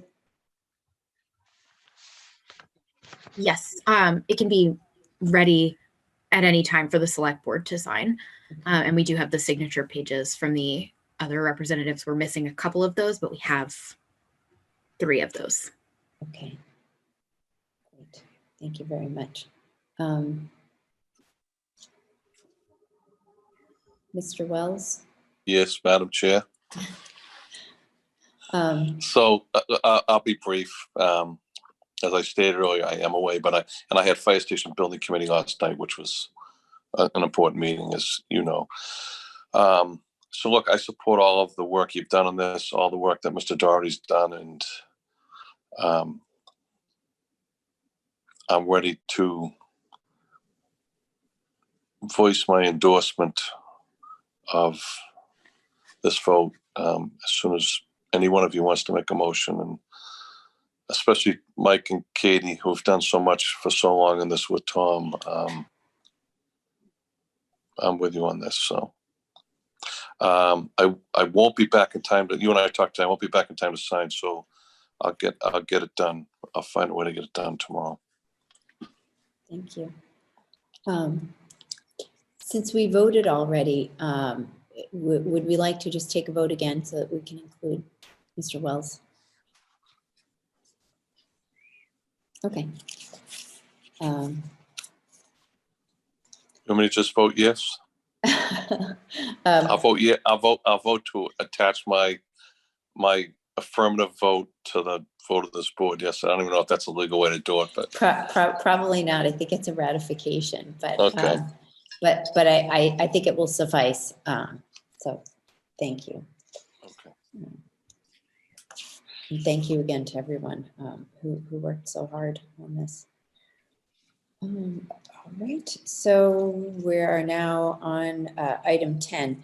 So it says discussion approval, but the letter is not due, on the 40B project eligibility letters for the applications to Mass Housing for projects at 16 Amore Road and 936 Brush Hill Road. We're not really looking to approve these tonight, though, because the letter is not due till December 9th. So we'll have another chance to vote on these on the 2nd. I did, though, want to give everybody an opportunity to talk about any changes they might like to make, or any questions, to voice any questions. We could always have them answered in the intervening time.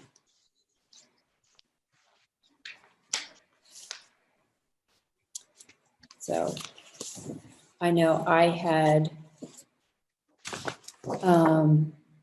some thoughts after reading through, because we got quite a few letters from residents and actually people representing the residents. So I was able to go through all of those again. And we didn't receive, at least I wasn't able to find a copy of the planning board's comments, but I think in reading the letter, you can see that many of them are in here. I just don't know all of them. So I was going to ask Mr. Zawinski if we could just have a copy of it so that the board could see it. I don't know if others are interested, but we can have that forwarded. Would anybody like to ask a question or make a comment?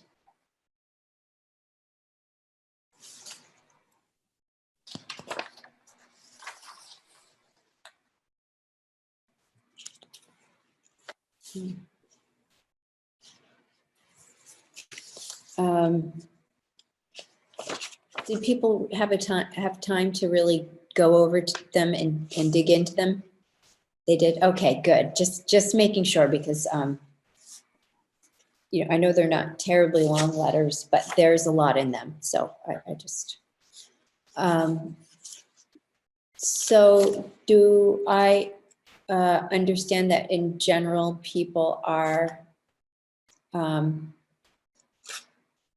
happy with how they've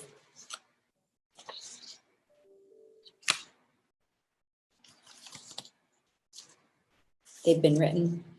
No material changes? Okay, great. You know, I mean, I think the letters are well done. I think they incorporate all of the issues. I think the only thing we need to do is make sure that the new comment letters that we've received come in. I mean, these seem to incorporate the comments that we received in meetings, but we have received a couple of more letters or emails over the last few days, and I guess we just need to make sure that those are included as well. But I thought that both letters captured what was expressed by the residents at our meetings and what we received in written comments as well. I agree. I think that's right, Madam Chair. In terms of what Mr. Zulus has added and or commented on, and the additions would be only those that are not already apparent in the communications. In terms of recent input that we've had from members of the community.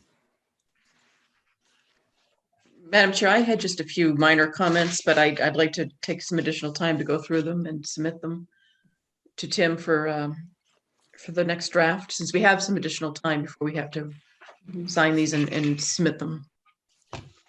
And he did invite us to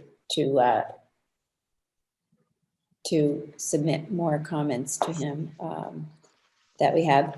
And I think I will do the same because some of mine also have questions attached to them. In general, my comments were more about just adding a little additional detail to some of the comments that are a little more general.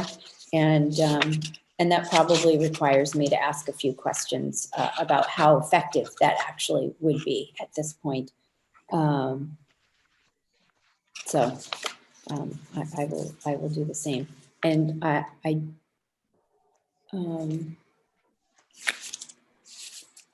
think that takes care of that.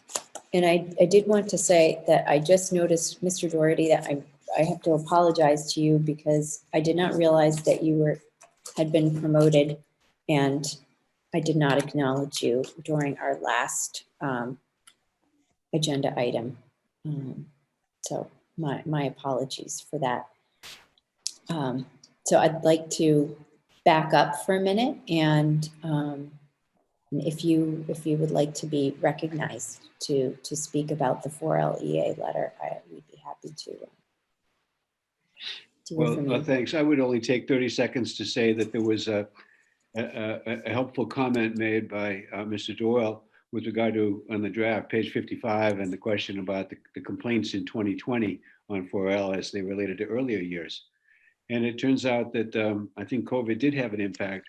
It impacted, it created a lag in the collection of that data, and checking further on the data for the total year. Now that we've got that, surprisingly, there are about 20,000 complaints. Now that's not as much as other years, but it's certainly significantly more than the, we had without digging further to see the fact that the initial number had been, low, and that there was a lag in gathering that data, and now that's in. So that's in the final draft. I saw that this afternoon, Mr. Doherty, and was very pleased that you and others were able to pursue the point, because it's more impactful with the revised figures than it otherwise would have been. So, Right. Thank you. Well, thank you. Great. Oh, thank you, Mr. Doherty. And yes, thank you, Mr. Doyle. I did check that as well to see, and was glad that the data was there to be had.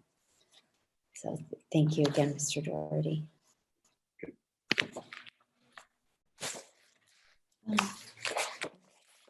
So now we move on to, actually, before we move on, we're going to go back to 10. I did want to make note of something that had transpired last week. And actually, I think it was the Friday before. Governor Baker signed an act, Chapter 201 of the Acts of 2020, and it changes Section 17 of Chapter 53 of the Acts of 2020, which tolled permitting deadlines. Tolling meaning that hearings did not have to be held, and that tolling has now ended. And as of December 1st, hearings will have to now be scheduled, and this is of particular note in the Zoning Board of Appeals. So the 40B hearings will start to be scheduled in December, and I just wanted to make sure people knew that. Thank you. Okay. Item number 11 is a request to purchase the town-owned parcel abutting 145 and 167 Lyman Road. And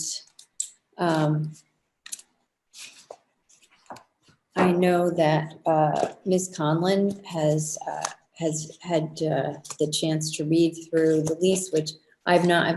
I've read through parts of that file, but not all of it.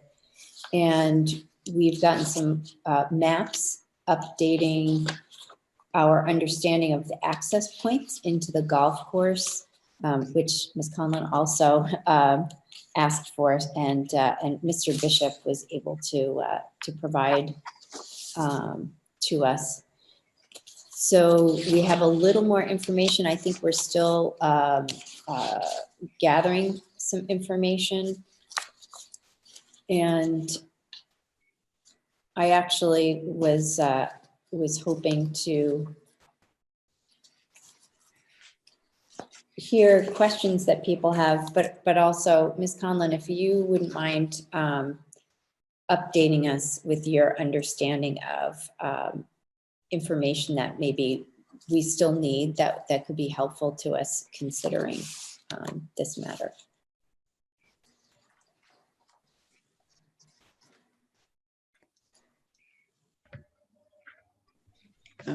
Thank you, Madam Chair.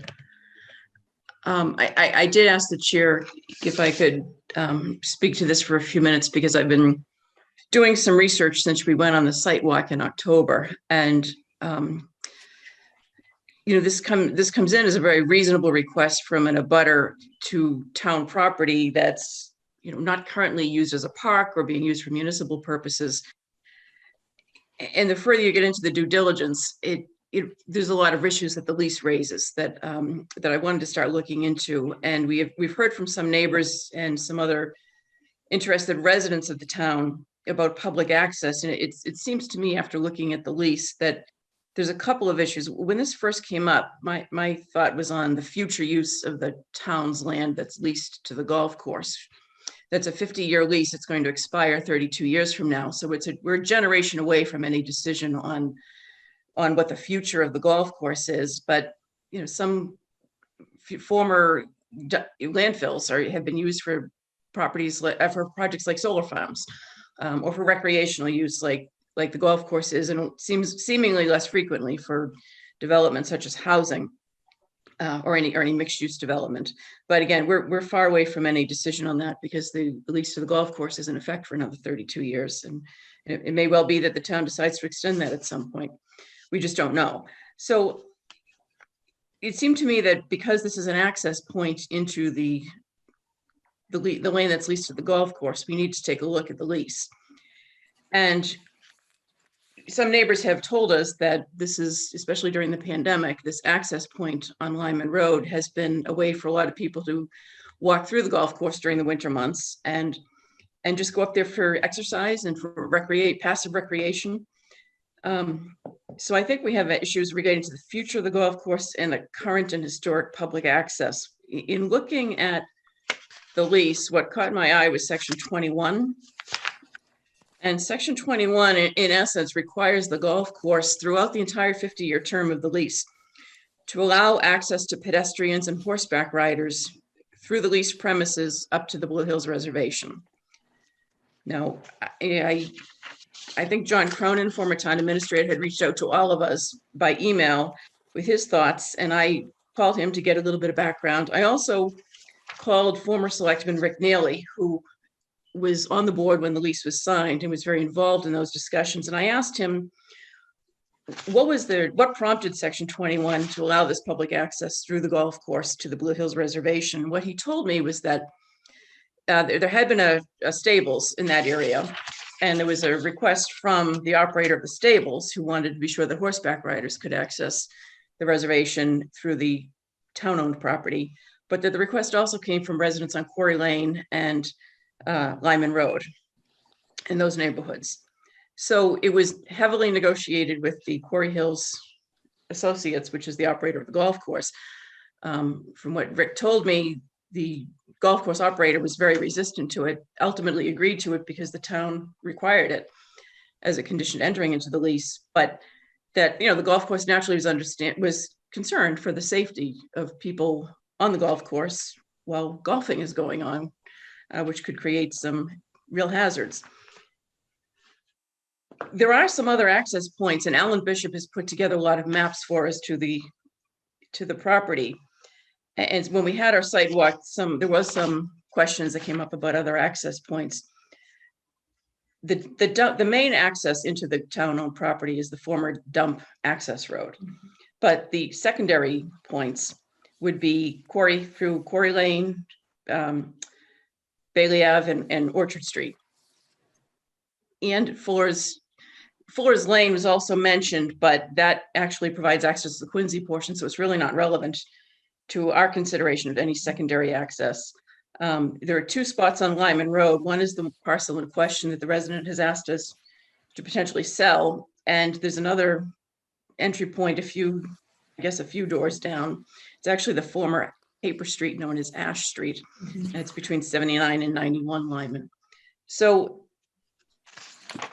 it seems to me that we need to, I've actually asked if we could get the final site layout for the golf course, which we have not yet been able to locate. We're checking the engineering files, and I don't think that has fully been completed to see if we can get the final layout, which would have been a few years after the lease was entered. But it seems to me that we have to consider obviously what's in the best interest of the town, and in doing our due diligence, both Orchard and Bailey back up into Park Department land. Quarry Lane does spill into the town of Milton owned land. It's not park land. It's an area where Jill Kathleen Lane has also been developed in that area, and where the animal shelter will be developed. But it seems that this entry on Lyman Road between 145 and 167 is probably the most viable secondary access point after the former dump access road to the leased property. And if there's one thing I've learned, not having anything to do with land use in my career, just being on this board and hearing the 40B applications over the years and other projects, one thing that has really been impressed upon me is the need for secondary access to a large parcel, whether it's for emergency access or if there's a future development, just as a secondary point. So I wanted to bring those points up because I think it's something these are due diligence points that I think the board is going to have to consider. And I also wanted to thank both Rick Nally and John Cronin for giving me a lot of background, and I'm sure they'd be willing to talk to any other members of the board, but they were a wealth of information on this property and what the issues were when that issue in the lease was negotiated and what precipitated it. And so I wanted to bring those to the attention of the board. Thank you very much.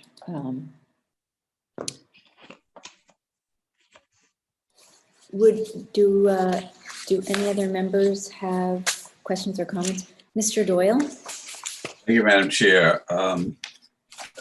Shortly before the Select Board site walk, the Chairman of the Conservation Commission, John Cannon, asked the town's conservation agent, Steve Ivers, to go to the area and take a look at the lands in the vicinity. And last night there was a discussion of that area by the Conservation Commission. The general consensus, strong consensus of the Conservation Committee was to be mindful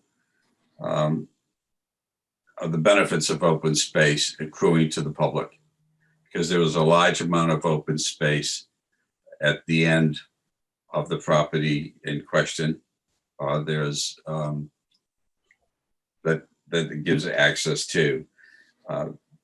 The area behind the lot is identified as a wildlife habitat with a large open wet meadow.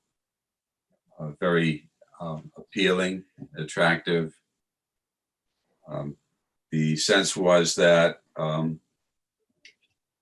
if the town is going to consider any sale, that a 10-foot wide easement for the neighborhood and others to access that area be established on the opposite side of the buyer.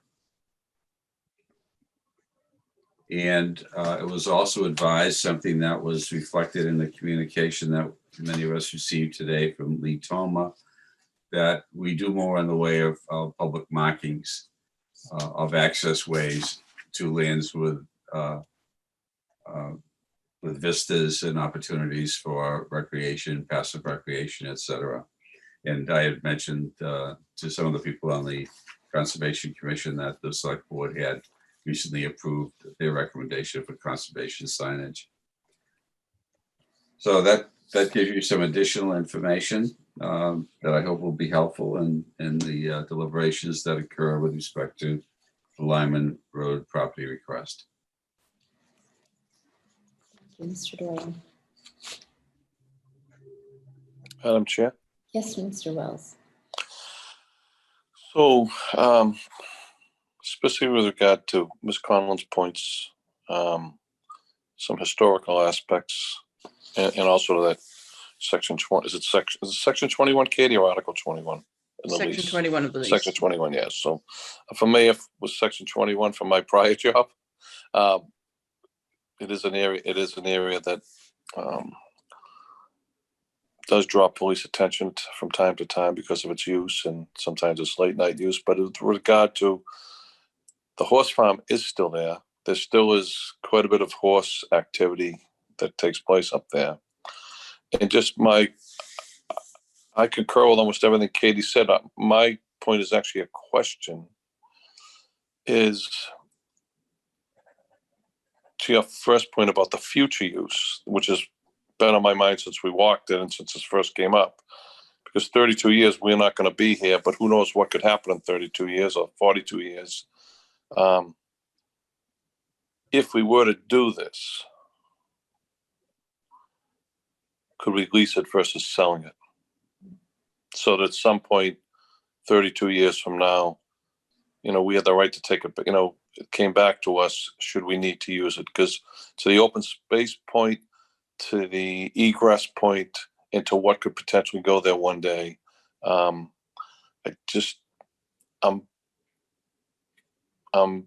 hesitant to want to lock us out of something that is ours now, even though it's not used. It's used for passive right now. I'm hesitant to kind of take us out of the game forever. If I'm articulating this correctly, if you're hearing what I'm saying. But so really my question is, on top of everything you said, Katie, which I agree with, if we were to make this, instead of selling it, could we develop it as a lease and lease it to them, and then it comes back where it would revert back to us? I had the same thought. Mr. Doyle?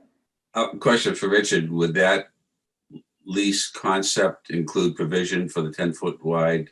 Oh yeah, I think your concerns have to be, and Katie's concerns have to be first, and then anything towards granting this amenity either by sale or I'm just asking if it could be possible. Maybe town council could come back to us by lease.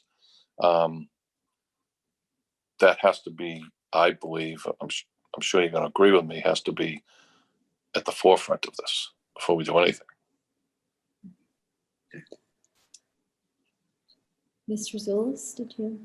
No, I think it's a good idea. I think, the only issue I think is, if the homeowner is going to build something on it, would that be attractive to them to have something that could go away in 30 years? And would that be attractive enough? But I think it's a good idea.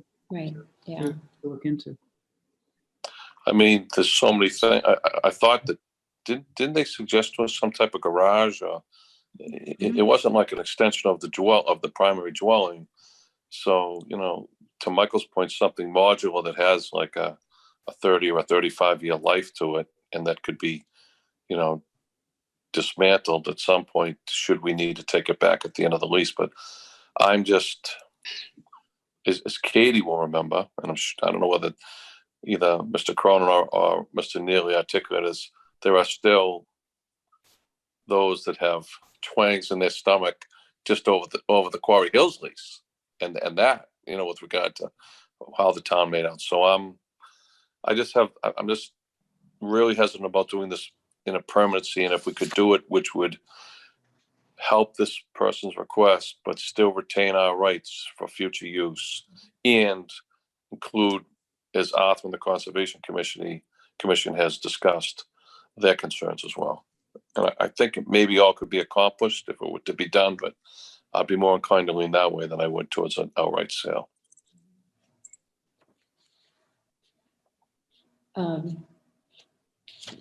Yeah, as I said, I had the same thought about that, and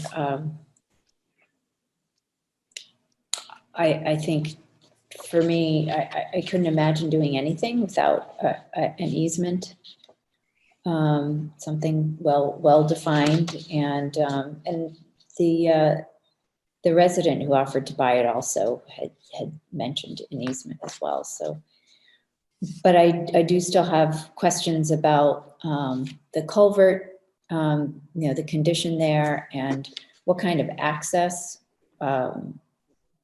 would be needed in order to rebuild that. And so there are some technical things I'm curious about,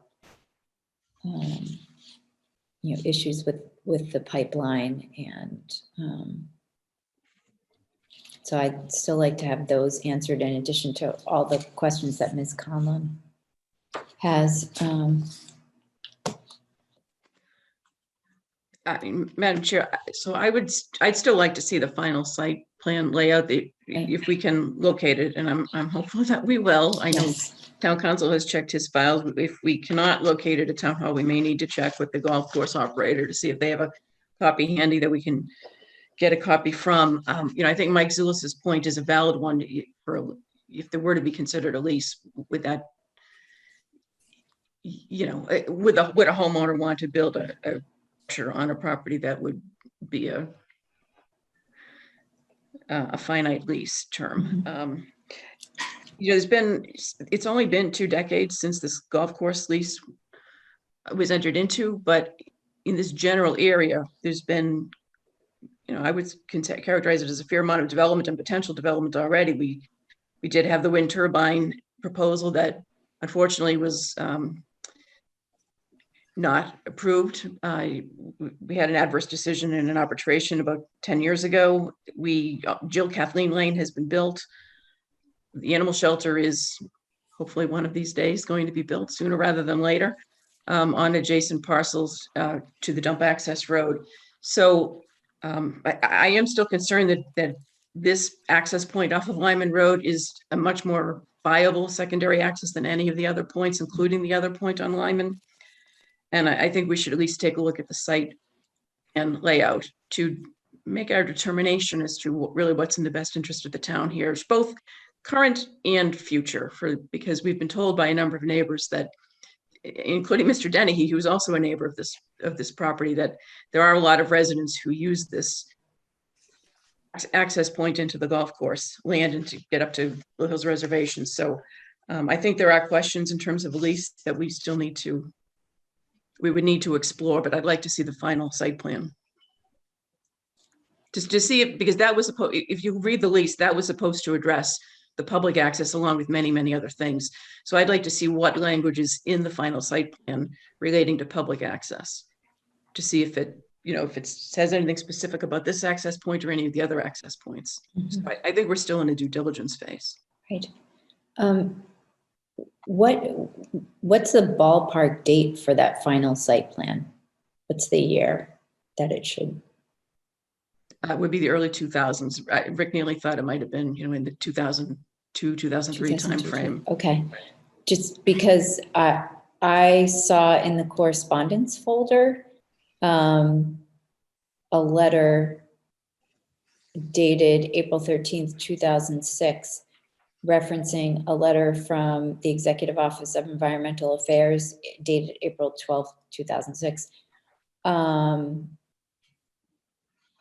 that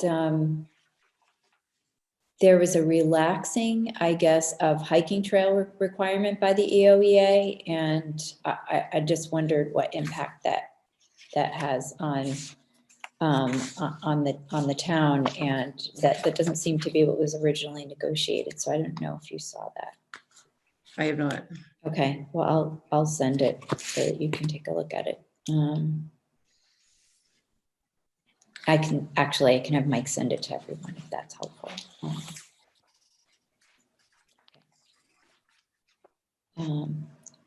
All right, so I think we're at the point where we still have questions, and I think we have a good sense of what the questions are. To go back to Tim Serwinski, Town Council.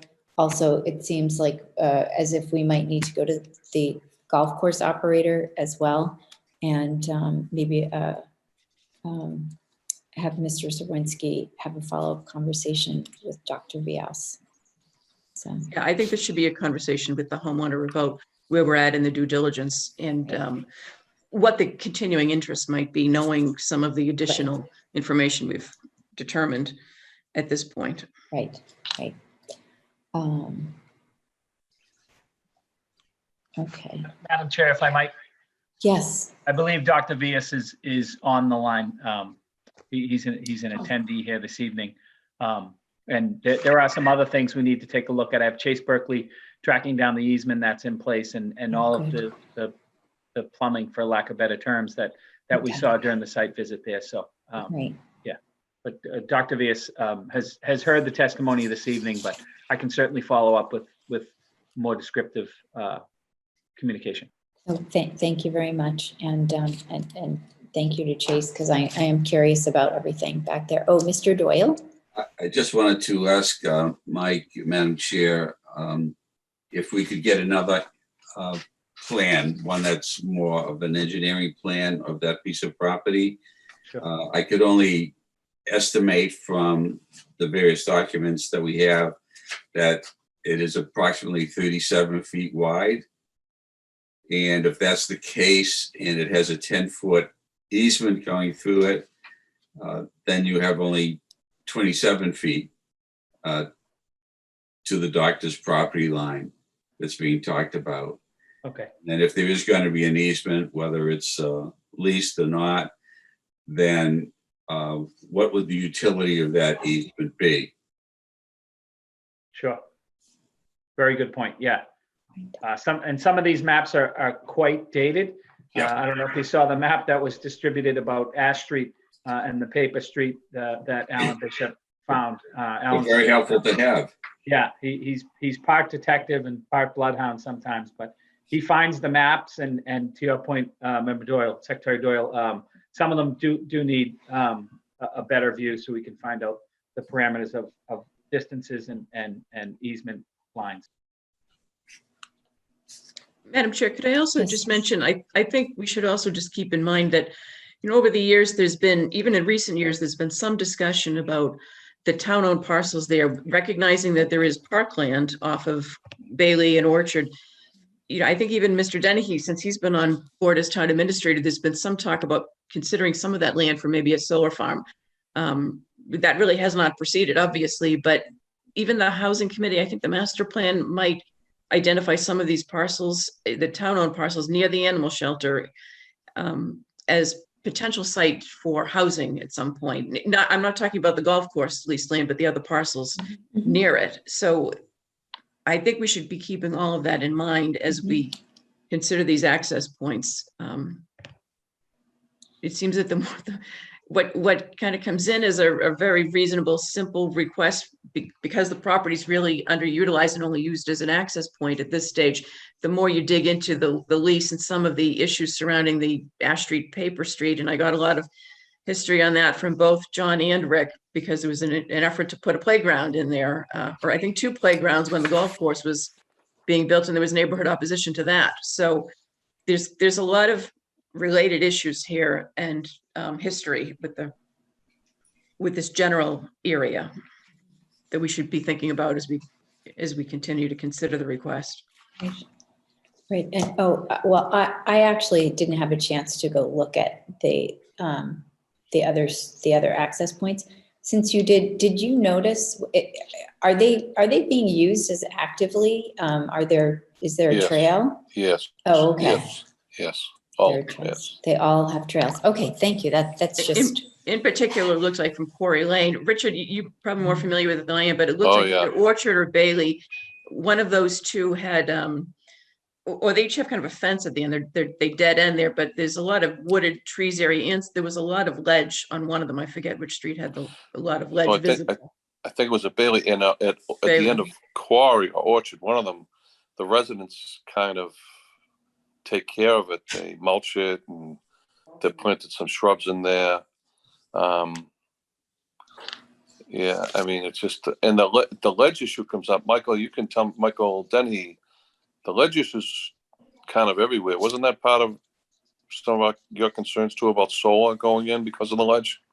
Correct. Yeah, I took multiple solar companies up there for a site walk to the parcel that Vice Chair Conlon referred to as the old Ash Street Playground. Ash Street Playground, yeah. Yeah, that there was actually an old asphalt court there that still exists. I think the basketball hoop has seen better days, but everything around that was ledge.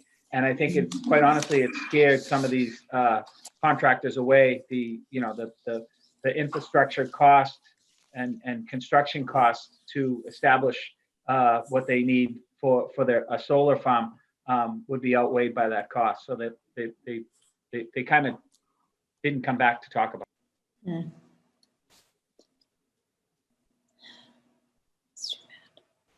I did take a drive down Bailey, Orchard, and Quarry a couple of days ago, and as we all know, they're dead end streets and they're narrow, and there's a lot of cars parked on each side. So even driving down and turning back, that the people who were out there probably thought I was lost and took a wrong turn. But I wanted to go out and see it, even though Alan Bishop had sent us photos. And they are access points, but they're a little bit more limited than the two on Lyman Road. There's also, what you can't see, there's also a gated access and trail that goes from the rear of, is it 705, Michael? Golden Spur? I still call it Golden Spur. From the rear of the horse stable that goes directly out into, you could go, I don't think they often go onto the golf course, but they take that path that goes adjacent between the golf course and Randolph Ave. It's not a path, it's a road all the way out to the Boston Gas pumping station. Then you get full access to the Blue Hills from there, and that's well used, well traveled by horse traffic.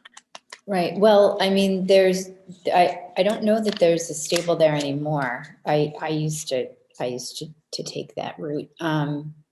But horseplay isn't there anymore. So I don't know if there's somebody, if the owner is using it for horses or not, but you could have a great business there. Oh, you could, absolutely. Yeah. So, okay. So I think we have the things that we need to follow up on, and we can get this on a future agenda.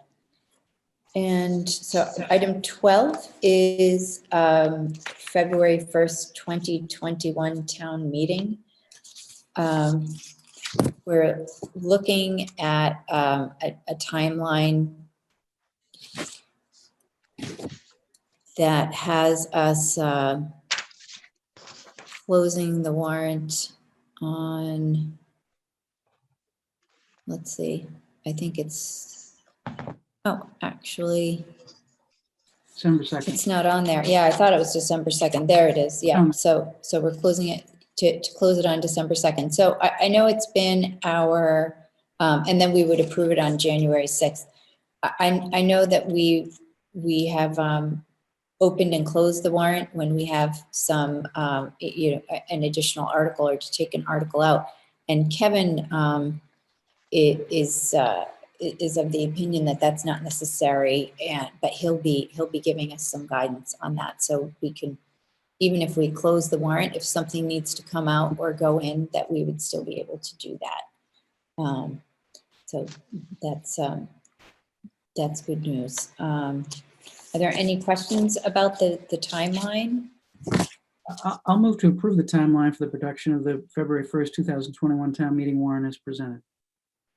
Second. Okay, Ms. Conlon? I have some questions regarding the timeline, and actually a concern for the warrant committee, because it's proposing to close the warrant on the 2nd and get the warrant to the printer on the 16th of December, so it's a 2-week period.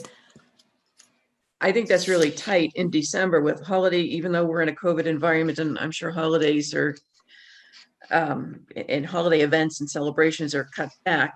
It's year end. There's still, I think that's a lot of pressure on the warrant committee if we're going to have complicated fire building articles. And by complicated, I mean a lot of information that's going to need to be considered by the warrant committee. We have a draft of a condo conversion bylaw article, which is 3 or 4 pages from the planning board. I think we're expecting another article from the planning board. So I wonder whether we can't push this out to go to print in early January.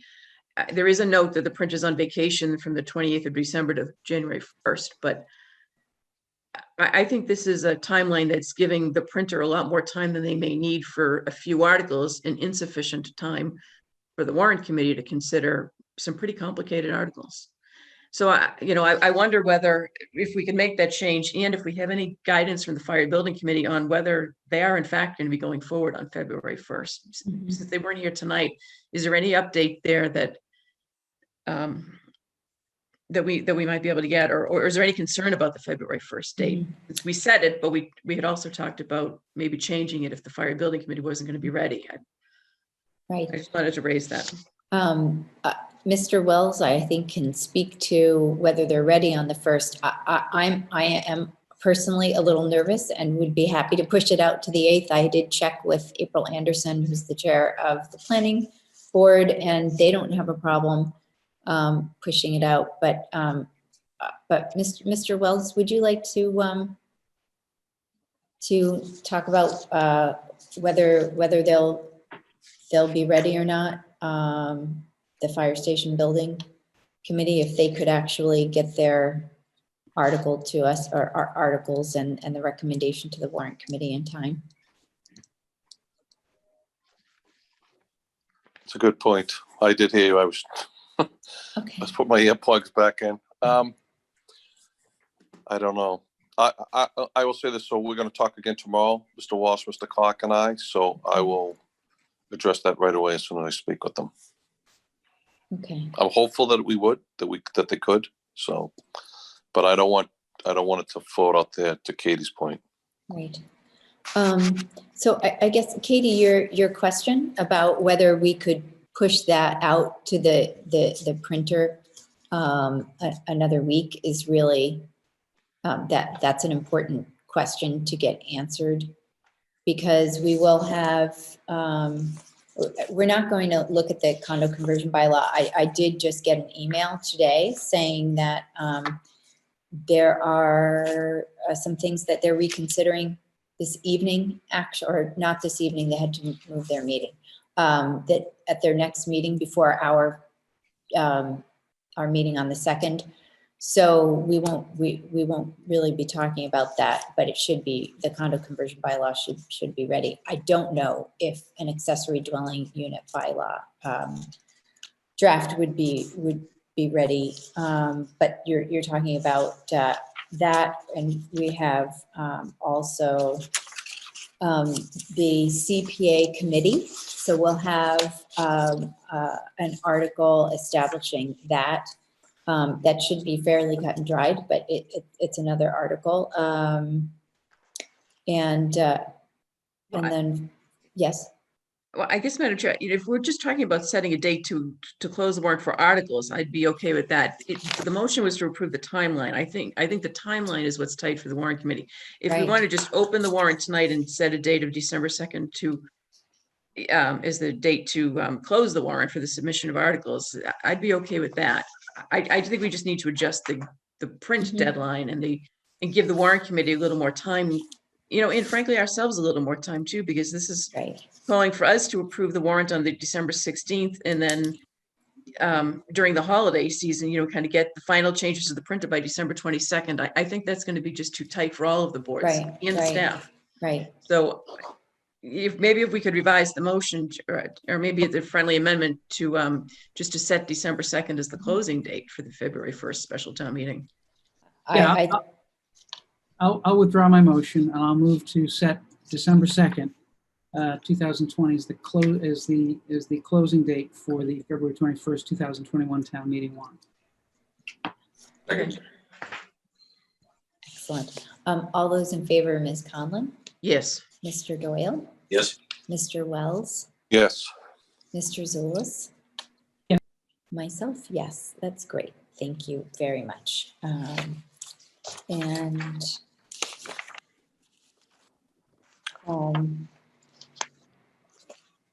may I have a motion to open the warrant? Make a motion to open the warrant. I don't have anything from it. I'll make a motion to open the warrant.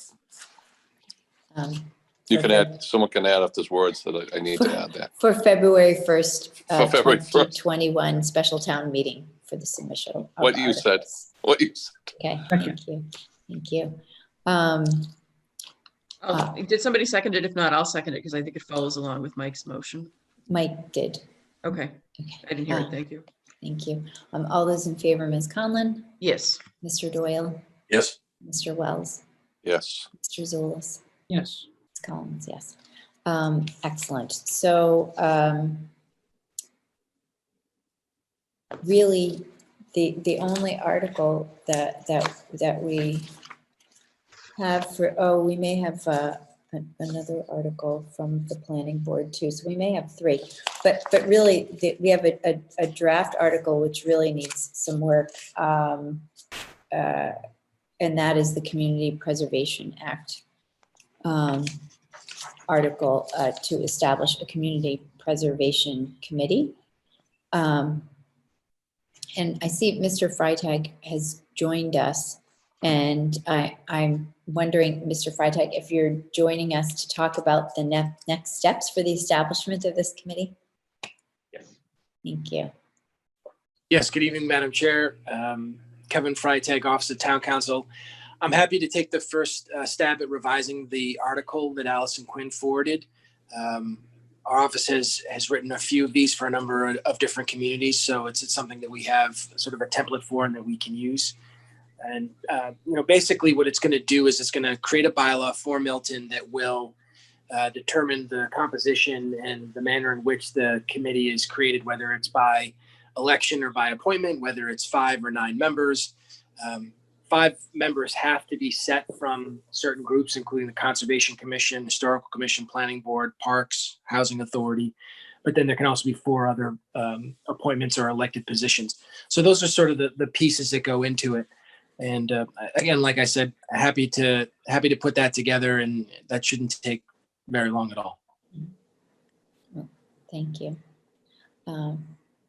We would appreciate that. Mr. Wells? Yes, ma'am. Kevin, would it be appropriate for a member of this board to be on it, a member of the select board, or is that prohibited? So pursuant to the act, there are at least 5 positions. I got that, yeah. And there are at least 5 of those positions are set by statute. Right.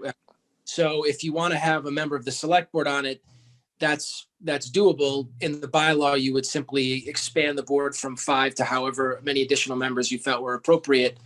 And then I suppose in the bylaw, you could even suggest that one of those members had to be from the select board. In the communities that you've done this with, is there a member from the select board on any of the CPA committees? No?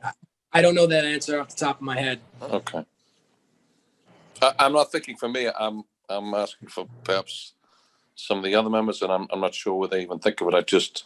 When I saw that there was no member of the select board, and the fact that I knew you could add to it, I wanted to bring that question up. Nobody's jumping, so maybe I should withdraw it. Well, I have to say for my part, I am interested in adding at least a couple of sort of at-large community members. I think that could be a positive addition. I don't know how others feel.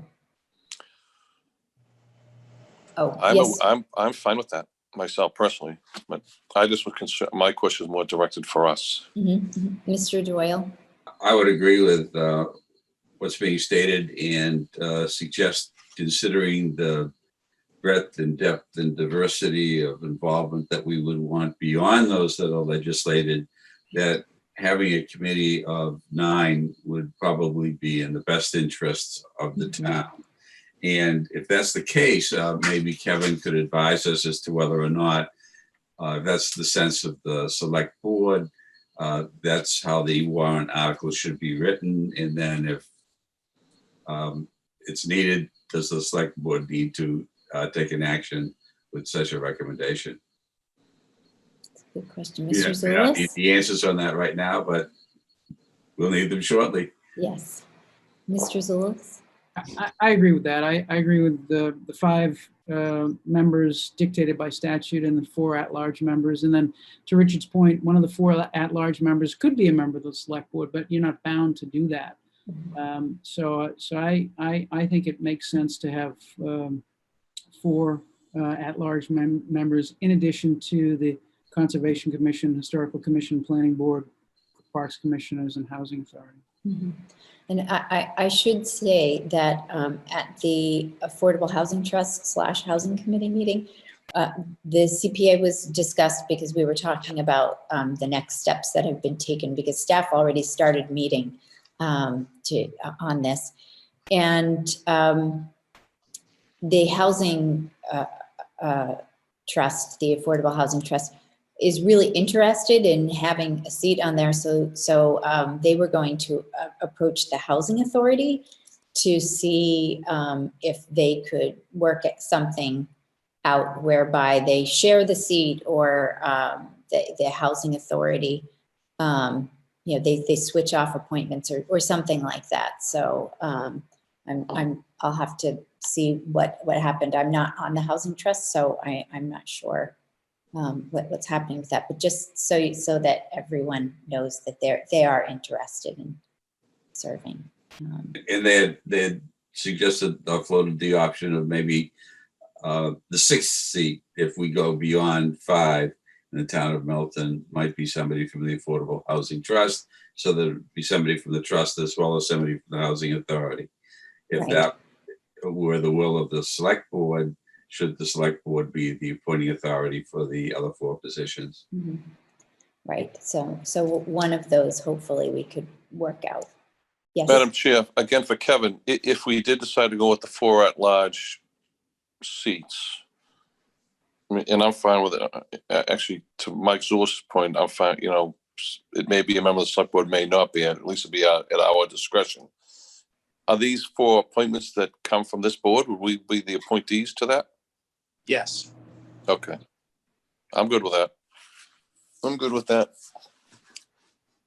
Yeah, some towns and cities elect this committee, but that seems really not a Very few. great solution. Yeah. Okay. We have a lot of. I mean, you're taking someone, you're putting them into the whole Office of Campaign Finance, the whole, why even do that to them? Let's just not. We have a lot of elections here. Arthur, on your point, was the idea that the Housing Trust would be the sixth required member, and then we'd have 3 at-large members after that? Was that the idea? Well, one of the ideas that they were floating was if it went beyond 5, that they would, and please, Melinda, correct me if I'm wrong, afloat the possibility of a candidate for consideration by the appointing authority who might come from the Affordable Housing Trust. Right. That is one possible avenue. I think they need to see what comes out of their discussions, because it would be more production oriented, and so I think they wanted to gauge the housing authority's interest in filling that seat versus themselves. So either or, but we'll see. So, Mr. Freitag, is there anything else we should cover in that? No, I don't think so. I'll get a draft together as soon as I can for you so that you can review it at your next meeting. Thank you very much. Okay, so our next item is another piece of policy that you've just written for us. It's the approval of a town policy regarding groups that raise money for the town. So, Mr. Freitag, if you'd like to give us a brief description. Thank you again, Madam Chair. Kevin Freitag from the Office of Town Council. The genesis of this policy was some questions that were recently asked about links that may or could appear on the town's website that would link to groups that raise money for the town, specifically groups like the Friends of the Council on Aging. After the question was asked, I followed up with DOR, Mass DOR, and also the State Ethics Commission. And the State Ethics Commission was really the appropriate place to go with this question. And their take on it is it's absolutely fine for the town to post the link to a group like that raises money for the town, so long as there's a policy in place that is objective. And they suggested that the test really just be as simple as whether or not the organization raises money for the town. And that if that's the case, then they may have a link put on the town's website that would link people who, for instance, would want to make a donation to that group on the town's website. So after speaking with the State Ethics Commission, I drafted this policy. I know it's relatively short, but I think it does the trick, and it's in line with what State Ethics recommended. So that's what I have to present to you. I'll move to approve the use of town's website to post links to organizations that raise money for the town of Milton, ***. Second. Question. Yes, Mr. Wells. Kevin, does this address the VSO's issues? Are you talking about Operation Care Packs? Yes. We're working on that, and I will have a very good update for everyone on December 2nd. How about the park department's issue? So Kevin and Billy, I'm not trying to step on your toes, but the Parks Department issue is not an issue. That's money that's being used for town purposes. Okay. Yeah, no, we're working on it actively. It's going to be a very good story. It better be. I'm not going to let this one go, Mr. Freitag. So, all right, I'm fine. Thank you. Okay. Question. Yes, Mr. Doyle? I just want to go to Mike. Mike, what, you were moving the policy as recommended by town council? Correct, Okay, and it's written in the document that we received. correct. Okay, I just wanted to confirm that since there's a little bit more wording there. Thank you. Oh, did I not? I tried to get it. I was reading it off my phone, so maybe I didn't get all the words. Oh, okay. Excellent. Okay. All those in favor, Ms. Conlon, Yes. Mr. Doyle, Yes. Mr. Wells, Yes. Mr. Zulus? Yes. Yes. Thank you, Mr. Freitag. And now we're on number 14, which is the 2021 Senior Tax Work-Off Program. Mr. Dennehy. Thank you, Madam Chair. I'll be very brief, but as many of you know, 2 years ago, this board, in coordination with the Board of Assessors and the Chief Appraiser, increased the amount of funding that would go to the Senior Tax Work-Off Program. Essentially, our seniors in town at that time were allowed to work hours at one of town's locations and buildings, providing a service to customers of residents, businesses that come into town hall or the public works building or animal shelter or police station or council on aging. This board increased that number from $750 a year to $1,500 a year. Marianne Sullivan, who fostered this program and led the charge to increase it in gratitude to her for getting that going, but these two boards increased that.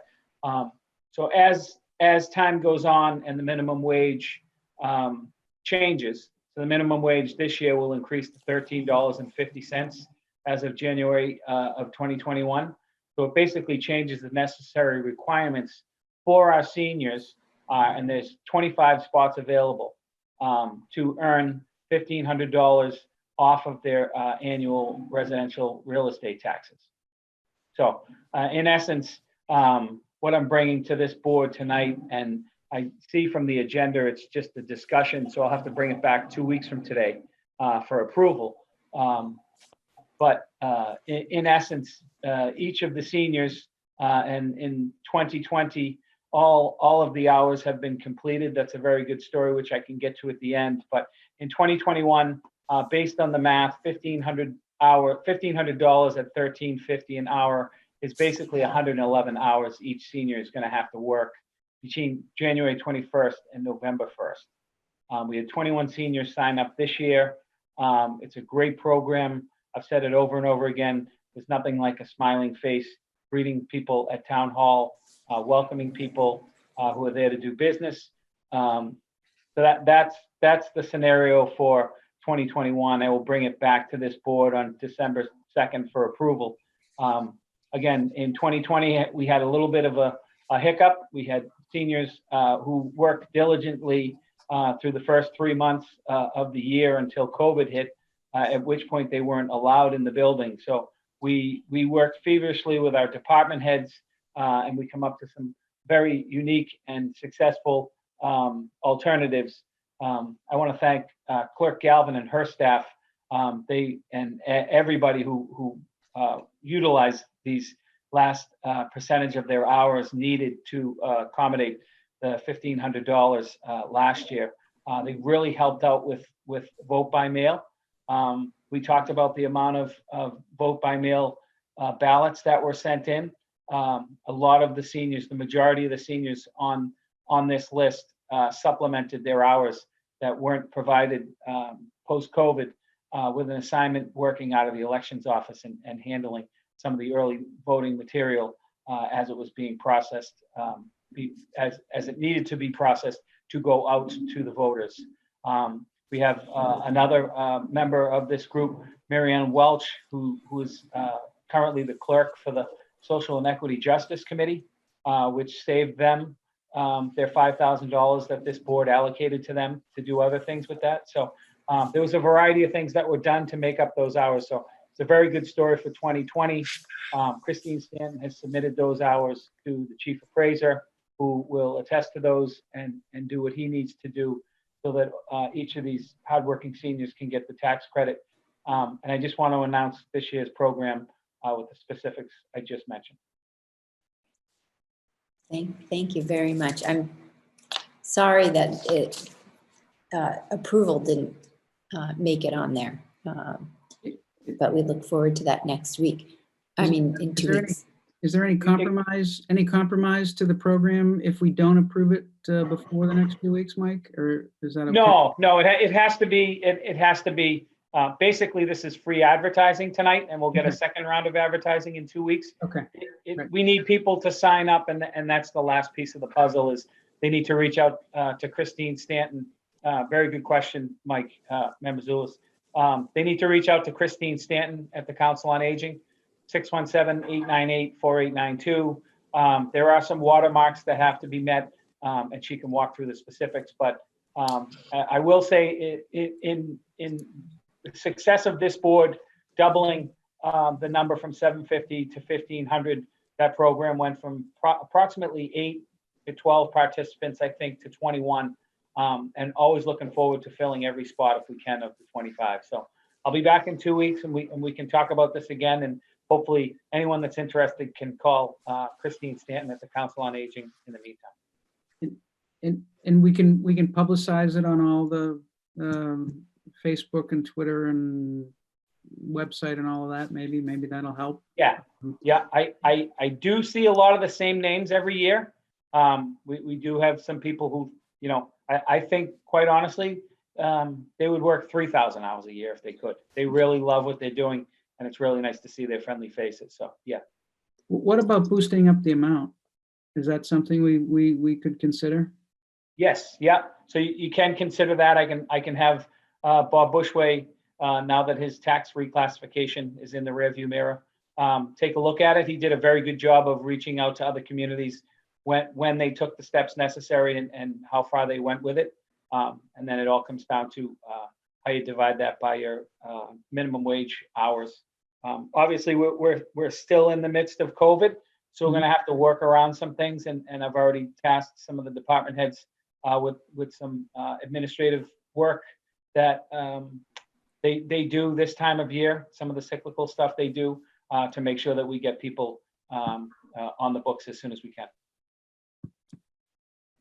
Thanks, Mike. Thank you. Does anyone else have a question or a comment? No. Yeah. Thank you very much.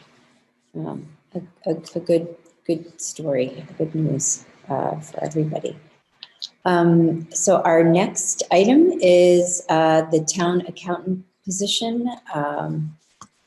Mr. Dennehy, you're up again.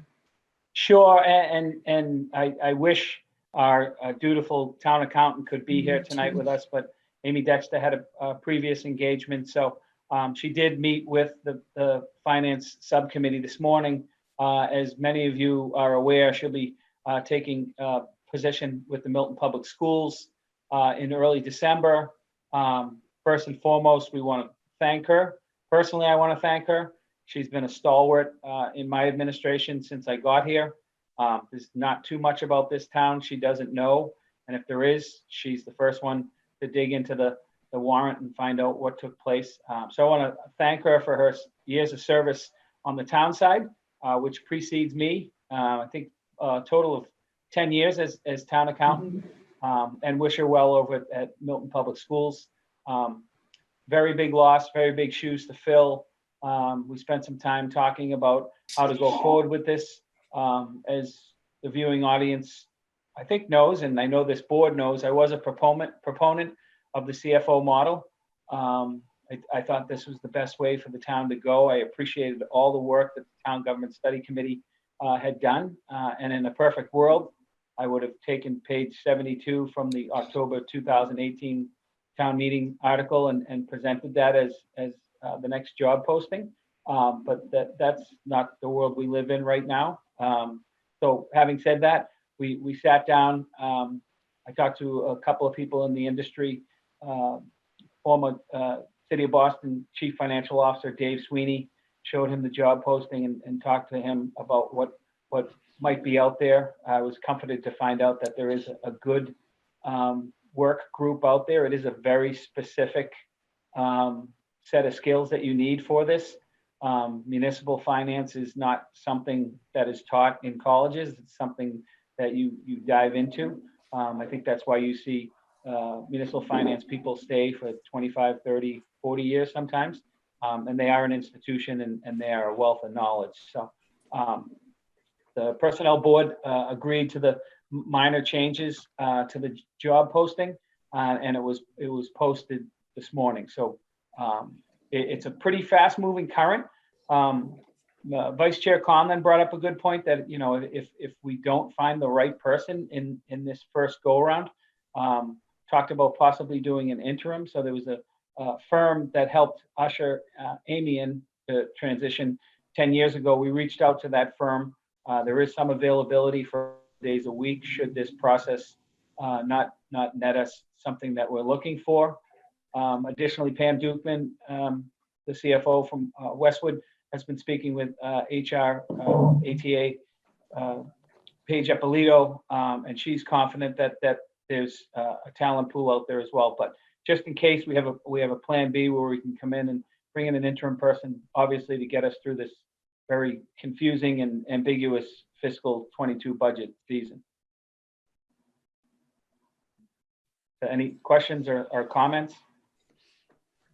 Ms. Conlon? Mike, do you want to explain just for the public that's watching and if you did, I'm sorry, I missed it, but just adding the finance director and what the, what we're trying to get toward eventually with this being not only town accountant, but a town accountant / finance director role? Yeah, so since I got here 4 years ago, I learned very quickly that there's a lot of stuff going on in Milton behind the scenes. Every department does a very good job. Member Wells can talk about it. You, as a department head, you live in the world you live in, but everyone else is also in that pool swimming as fast as they can. So I think the idea is to come up with a more coordinated person who can have a relationship with the schools. They are half of our budget, have a relationship with our treasurer and collector who handles all cash receipts. And it's just not, accounts payable and accounts receivable. There's more to this. And the ultimate goal is to come up with a model that was basically identified in the 2013 Mass DOR managers report when they looked at the town. So the idea is to get to that. We're not there yet, but I think this job title, which is now Director of Finance and Town Accountant, will help us get there. And Madam Chair, just to follow up on that, I think it's important just for the viewing public to understand that because of the structure we have in town government, where we have so many different, we've got a fragmented government with a lot of boards and committees, but we have the treasurer who's elected. And a couple of years ago, we had gone out for a referendum question to the voters to make that an appointed position, which is what the Department of Revenue recommended and what the Town Government Study Committee recommended when they suggested that we go to a CFO, a Chief Financial Officer model. Town Government Study Committee had told us at the time that Finance Director and Chief Financial Officer are really used interchangeably. Different communities use one title or the other. Because we have an elected treasurer, we're looking more at, for the time being, until we can go back out for a vote on that and hopefully make that an appointed position at some point, getting there more slowly. So this role would be a finance director, but there'd be a little bit more dotted line rather than actual direct reporting, which is a challenge, but hopefully we'll be able to move in the right direction where we're getting to the right model over time.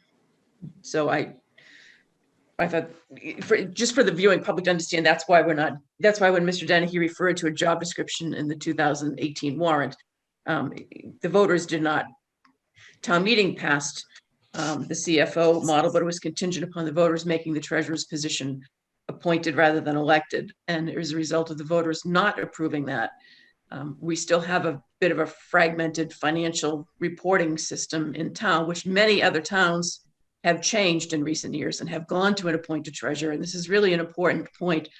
But, sometimes you have to go to the voters more than once for a particular issue. And we're going to have to go back at some point on that. It may not be, COVID, we're in a COVID environment. It may not be immediate, but hopefully we can get to the end result, even if it's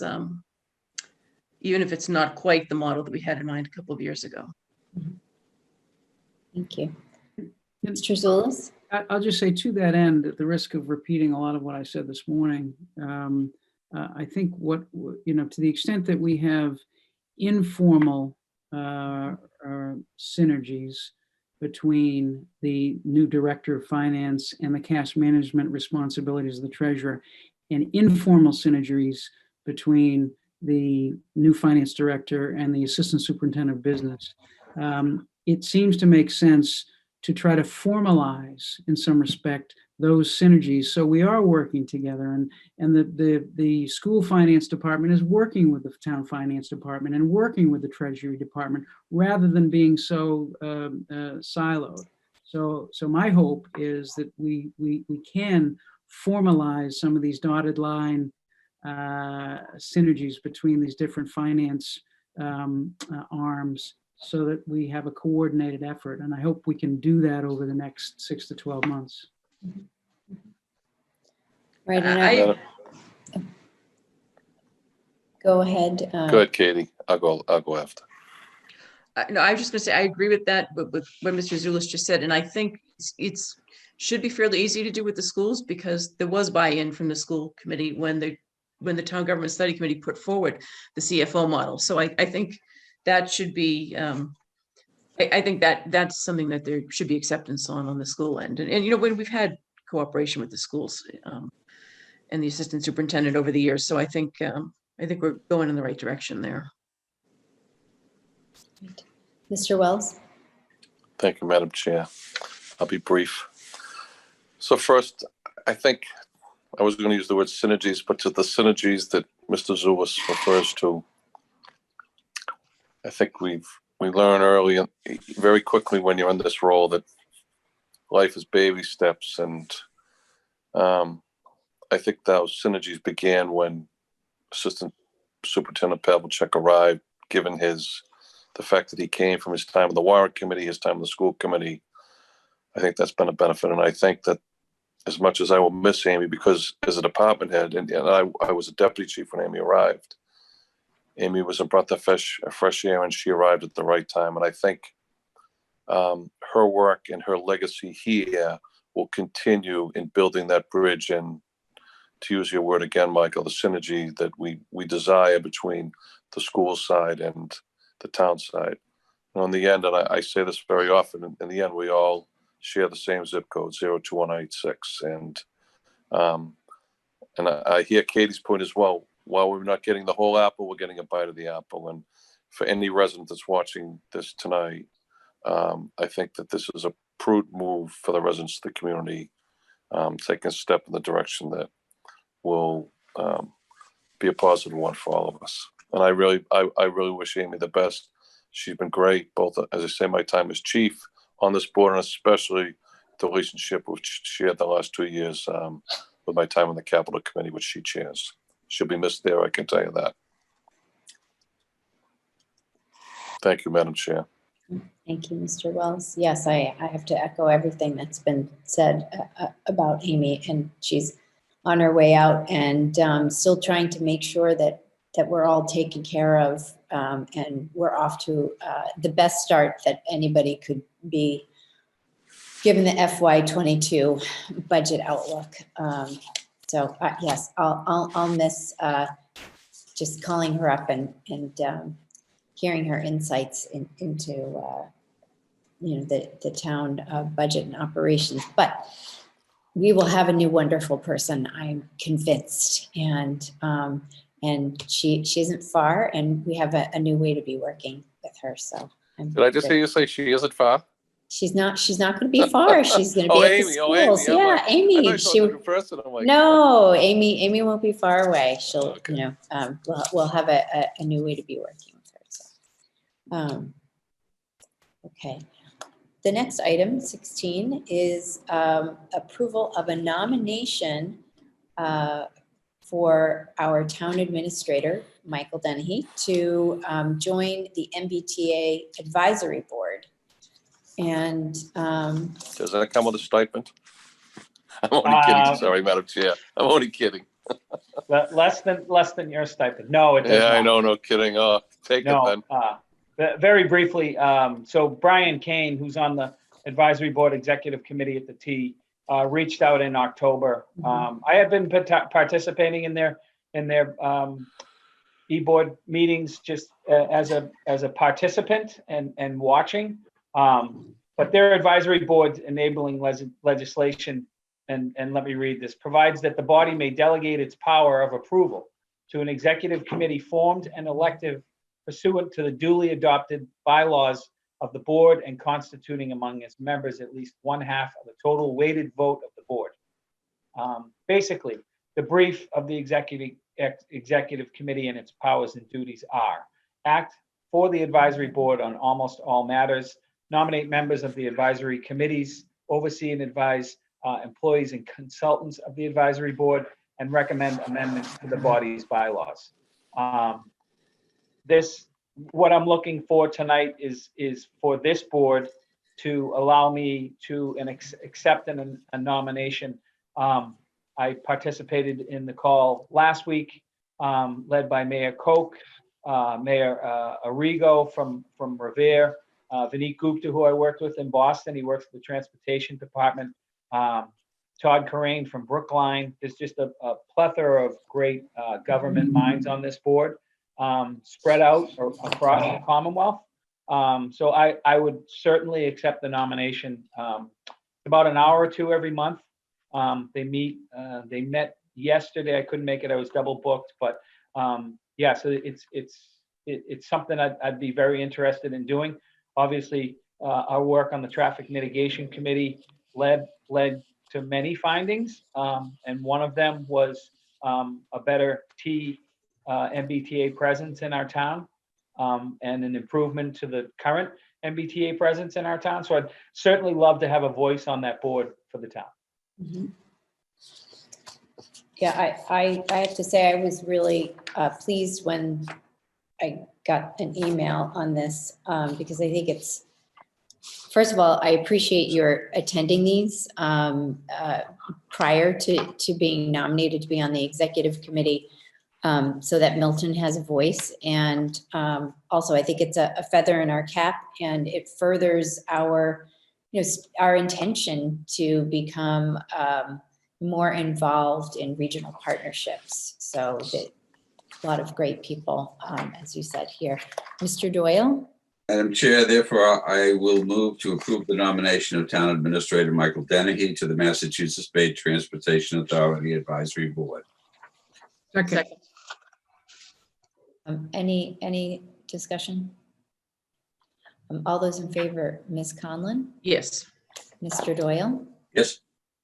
Mr. Wells? Yes. Mr. Zulus? Yes.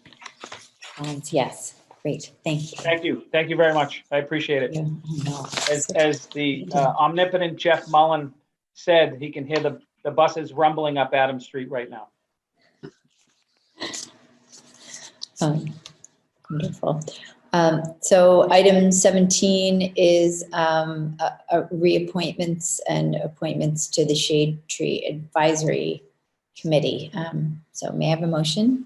Madam Chair, I'll move that we reappoint Laura Beebe, Nancy Chisholm, Kristen Kleinman, Branch Lane, the tree warden, Christine Paxia, Carol Stalker, and Fred Taylor to the Shade Tree Advisory Committee to serve for a one-year term, I think is the correct duration. Second. All those in favor, Ms. Conlon? Yes. Mr. Doyle, Yes. Mr. Wells, Yes. Mr. Zulus. Yes. Ms. Collins, yes. And I will say, I did speak with Nancy Chisholm, who's the chair, and they will be ready in January or February, somewhere in there. They feel that they need a little time to put a report together. Thank you, but we appreciate all of their work. And so 18 is reappointment of the Affordable Housing Trust. I'll move to reappoint Thomas Callahan, Julie Kramer, Frank Davis, and Philip Murphy to the trustees of the Affordable Housing Trust. Thank With you. some spring in their step for this year. All those in favor, Ms. Conlon, Yes. Mr. Doyle, Yes. Mr. Wells, Yes. Mr. Zulus, Yes. myself, yes. And then next is a reappointment to the Youth Task Force. I'll move to reappoint Rebecca Padera and Sean Roach to the Youth Task Force. Second. All those in favor, Ms. Conlon, Yes. Mr. Doyle, Yes. Mr. Wells, Yes. Mr. Zulus, Yes. Ms. Collins, yes, excellent.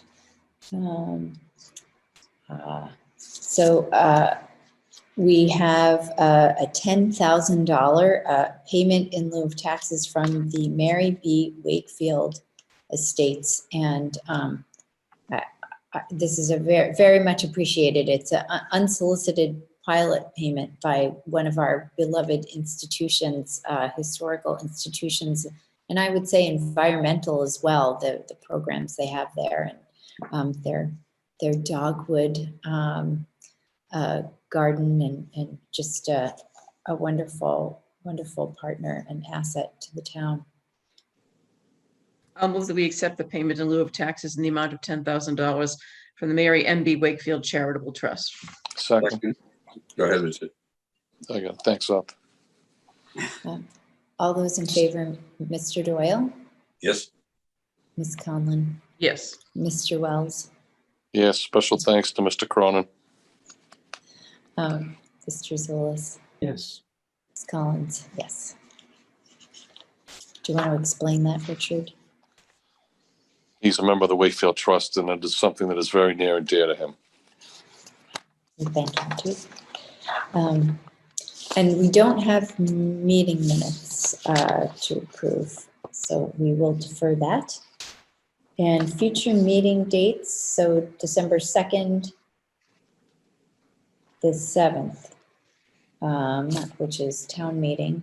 Are we meeting an hour early or a half an hour early? Are we meeting at 7? The town meeting starts at 7:30. I just want to make sure it's posted correctly for the time we need. Do we think we will need more than a half an hour? Probably not. Yeah, Okay, it's just the budget. right. Unless there's anything pressing else that we'd need to add, but since it's only 5 days before that we're meeting, probably not. Okay, so we'll just post for 7 o'clock. Thank you. And then another regular meeting on the 16th. For the town meeting on the 7th, are we going to handle that the way we have for the June and July town meetings, where we meet at the Council on Aging for these 2 articles, or is that necessary this time? I think things may be different by then. From what Also- I'm hearing. How so, Richard? I think there's going to be a greater restriction coming out after Too- Friday, after too- Thanksgiving. Yeah, I was wondering if it'd be a little too hot, the situation. I mean, it's such a short, I mean, I think, if we're able to handle all this business in this, I guess for the safety of each of us, it probably might be, we can do it on Zoom just like this, can't we? Our own Zoom? We can, yeah. Yeah, We just need a way to caucus. yeah. Right, I get right. that. It's the caucus, so. I think Kevin could do that for us. Right, he's mentioned just having that conference line open. All right, well, we'll stay posted on that. Item 23, our town administrators report. Thank you, Madam Chair. Oh, just making sure I'm not muted. Thank you, Madam Chair, members of the board. just a brief update. As you know, many of the public don't know, Public Works Department has gone through a bit of a transformation. We had the dear loss of Kim Casey this past summer. We went out and redefined that job. We brought in a water and sewer superintendent, Greg McEntee, town engineer, John Thompson. We wish him well. John went to Braintree at the end of the summer. I'd like to announce Jim Ferrara is going to be our new town engineer. Tim Inacio, who replaced Chris Trudell, who had replaced John Thompson as the town engineer. So Chris Trudell spent about 6 weeks as the town engineer, and then went off to Braintree as well to create the dynamic duo again of Thompson and Trudell. So Tim Inacio has been the assistant town manager for about 2 months now. Additionally, we are on to our third environmental coordinator. So Erica De Donato will be starting on Monday. So I'd like to bring, Chase will be here at our next meeting anyhow to go over the budget, but I'd like to bring Mr. Ferrara, Mr. Inacio, Mr. McEntee, and Mr. De Donato in to meet the board. Tremendous resumes on all of them. Chase Berkeley and Paige Eppolito did a great job in ironing out the finalists for these very, very contested jobs in the public sector and in the public works portion of the sector. And I think you'll all be very pleased. I've already got commendations from Mr. McEntee for some work that he did for a homeowner on a Saturday when their plumbing wouldn't work, to go out and see how, if it was a town problem or a resident problem, but himself and Mr. Inacio are fully entrenched in the community. So I think it'd be a good idea to bring them in that night as well and let the public get to know them. Additionally, on that same night, we're going to be bringing in the stormwater rates for FY21 for this board to discuss and potentially approve. Having said that, I think it's also time to redefine the Stormwater Advisory Committee charge. So if you remember, that committee was established in an effort to create more equity in the fourth tier of the stormwater bill in between year 1 and year 2. So the charge for that advisory committee has basically become obsolete. So I think there are some things left on the table. I know the policy committee was going to take up credits. Chase Berkeley had done some preliminary homework on what other communities do for stormwater credits for people who have made attempts to eliminate some impervious portions of their property. So I think I would suggest that we redefine that Stormwater Advisory Committee, the charge of it, so we can continue with the good work that's being done through that. And lastly, I'll just mention that the Adams at Squantum Street intersection project is starting to get some movement. And I'd love to have Beta come in and talk to this board and the public about what the design looks like as they work their way to 25% design. If you recall, I believe it was the 2018 annual town meeting, the town put aside money understanding the complexity of that intersection where Squantum Street meets Adams, just shy of St. Agatha's, and how hard it can be and dangerous, quite honestly, to get out of that intersection or into that intersection someday. So I'd like to have them in on the 2nd of December as well to go over a preliminary presentation. Thank you. I just have one follow-up question. So the Stormwater Advisory Committee, you're looking for a modified charge, and I'm just wondering, is the policy committee helping with that, or how would you want to do it? So maybe that's the first step, that the policy committee can talk about the definition of it.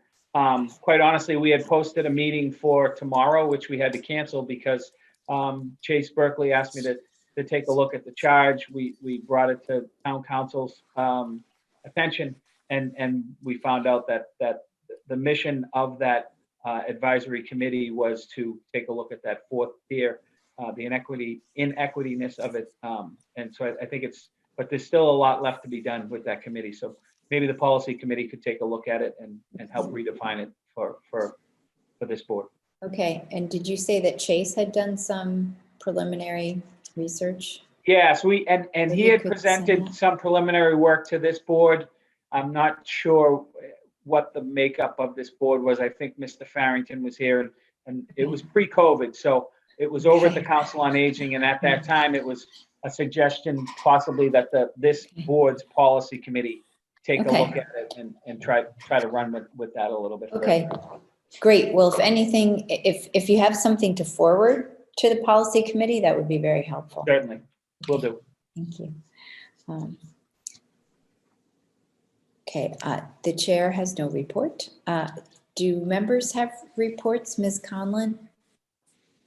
I just wanted to mention briefly, Madam Chair, that just to report to the board, I was asked by the Metropolitan Area Planning Council in an email 2 days ago to be interviewed for a project they're starting. Josh Fiala is the person at MAPC that we worked with on the Milton Village zoning, and I think that's why he reached out to me.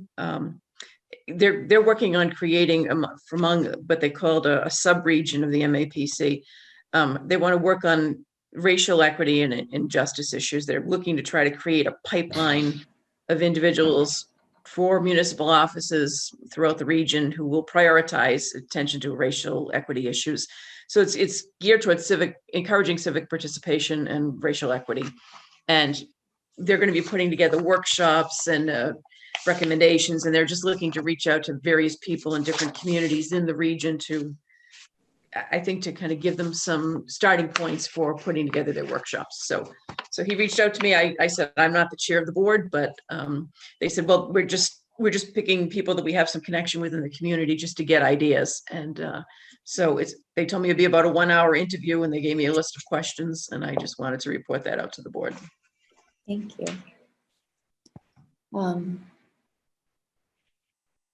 Mr. Doyle, do you have a report? Madam Chair, the Master Plan Implementation Committee met on Monday evening. A considerable amount of time, good time spent in a presentation by and discussion with the Director of Planning and Community Development on the Bicycle Pedestrian Master Plan. Discussion on committee priorities, consolidation, and identification of who owns what priorities, which will then come into the various bodies. I'll be bringing in at a future meeting with your approval of the portions for the select board, and then a brief update on the town center planning. Thank you. Mr. Wells, do you have a report? Thank you, Madam Chair. I just, I think some of the members are aware. I saw that this week a documentary about the town of Milton was released titled Remember This Year. I haven't spoken of this because I wasn't sure what was going to come out of it. As some of you know, town meeting member Brian Kelly and I collaborate on many things, and especially Milton Music Festival. And back in March, when COVID first came to me, he mentioned to me from his cable TV show, Talk of the Town, that he was teaming with a resident who I had never met, an award-winning videographer from CBS 60 Minutes, Tom Fahey, and they were going to begin to document the effects of COVID in Milton. And I sat with them for an hour in Crane Park back in March, and over the past 7 months, I've sat 4 times. All they did was ask me questions, and me not having any idea how many people from the town. I knew it was a pretty broad spectrum of areas they were covering. They would tell me a little bit about it, but keep me out of it and just kind of ask me a lot of questions. And if you haven't seen it, I think it's an excellent representation of this community and all that's good about this community. And as I said in my final words in it, it doesn't matter whether you're 10 years old or 90 years old. Just as we remember 2001, we will remember the year 2020. And they put a lot of man hours and a lot of time. And I don't know where it will go. I know it's been shared with WGBH. They're talking about Chronicle, and it will be aired at several film festivals across the country and the world during the year. So a real credit to the two of them who put an awful lot of time into creating a video glimpse of what it's been like in Milton since COVID first hit us. So, and I was honored to be part of it. I had no idea until Thursday when I saw the trailer that it was 2 minutes of my mouth, but I hope that I did this board and the residents of this town justice in the words that I articulated about this documentary. Well, thank you very much. For anyone who hasn't watched it, I'm sure that they're looking forward to it, and we appreciate any time residents step forward and shine a light on the town. You have no idea how much work they put into this. It's like for nothing. They did this on their own time. I can't even imagine how many hours they put into it. Mr. Zulus, do you have a report? I think Arthur has a question. Oh. Just had a follow-up with Richard, and I'm sure they've thought of this, but having that digitally archived with the Milton Public Library would really be something to consider, if not already on the planning. If they haven't, I'm going to text Mr. Kelly right now. How's that, Arthur? Okay, good idea. I know that I think they had 30 people on a Zoom call on Sunday night, and they were going through all types of local possibilities. That was not one of them, but I will send that to Brian right now. Thank you. Mr. Zulus, do you have a report? I do not, Madam Chair. Thank you. Let's see. Public comment response. Does anyone have anything? I would mention, I'd like to just respond to Laura Kessler, who came in support of the Milton Arts Center and the fire department both, but, emphasizing that the location of the Milton Arts Center would, in her view, not be an appropriate location for the fire station. I happen to share that view. The board over the past 5 years has talked a number of times about the site, and I don't think this board, the current makeup of this board, I don't think has had an opportunity as a board to weigh in on it, but prior boards have weighed in, and I have not changed my view. I continue to believe that is not the appropriate location for a fire station. So I share her concerns, and I know that there are other sites that the fire building committee is looking at, and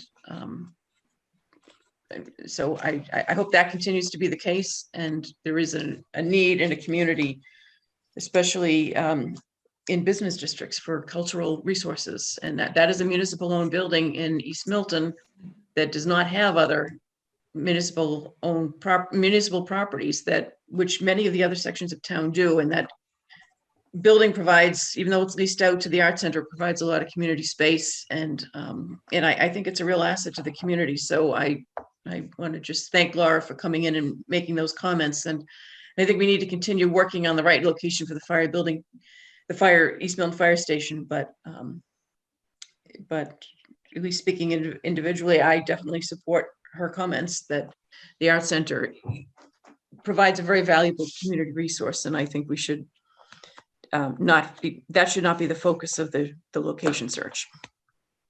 Thank you. To follow up, Madam Chair, just Yes. Ms. Conlon's comments, and I hear them strongly.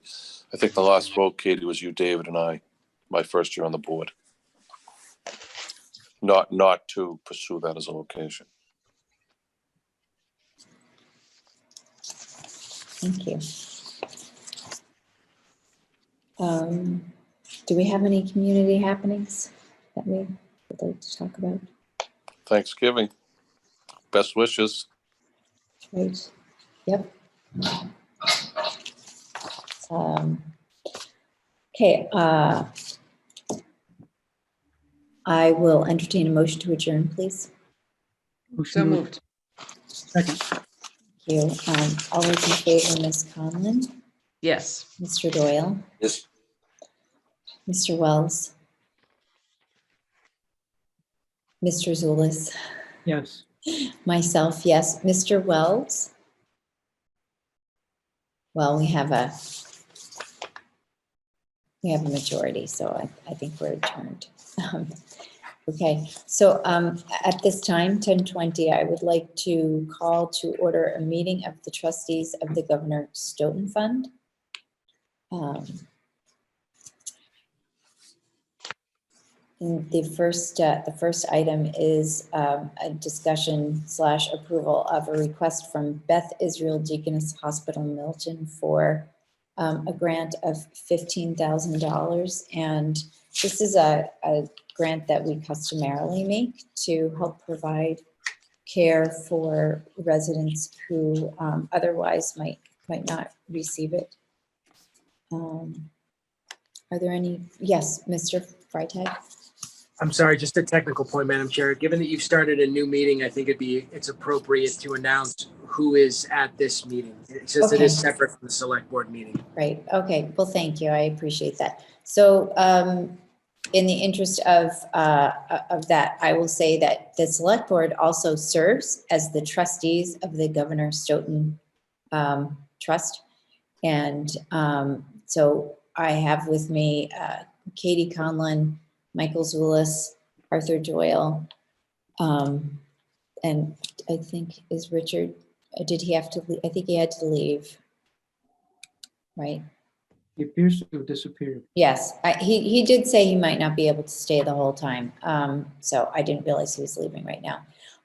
Also with us are the town administrator, Michael Dennehy, our town council, Kevin Freitag, Hillary Waite, our executive assistant. Oh, and here comes Richard. Maybe he must have gotten dropped. I did. Sorry, Madam Chair. No, that's quite all right. I know that your schedule is a little demanding right now, and you said you might not be able to stay the whole time. So, so we just reintroduced everyone since we're in a new meeting, and now we are looking at the $15,000 grant that we do annually. To Beth Israel Deaconess Hospital. Actually, I think Leahy's in there now. Do you want a motion? Please. I'll make a motion to fund $15,000 from the Governor Stoughton Trust to the Beth Israel Deaconess Leahy Hospital. Right. Whatever word you have. I'll just add to help offset the cost of care to Milton residents. I'll accept. Okay, thank you. Madam Chair, I'm sorry. No, go ahead. I know this has been a request that's come in the last few years. I think we're going to be revisiting or coming up with a policy perhaps for spending the Governor Stoughton funds. So I'm willing to vote for this year and continue it this year. I think though that we're going to then have to consider all of the requests that come into the Governor Stoughton Fund in the context of creating a policy for how we're going to spend that in future years. Mm-hmm. Yes, and that is something that we've been talking about recently. I think as recently as yesterday.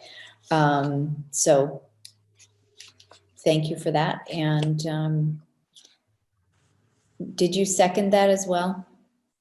I will. I think somebody did. Okay, thank you. All those in favor, Ms. Conlon? Yes. Mr. Doyle? Yes. Mr. Wells? Yes. Mr. Zulus? Yes.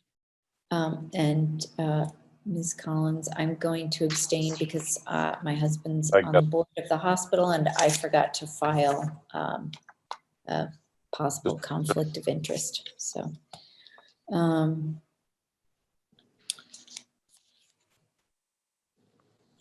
we don't have actually meeting minutes for, I think they're incomplete, so we won't be looking at those today.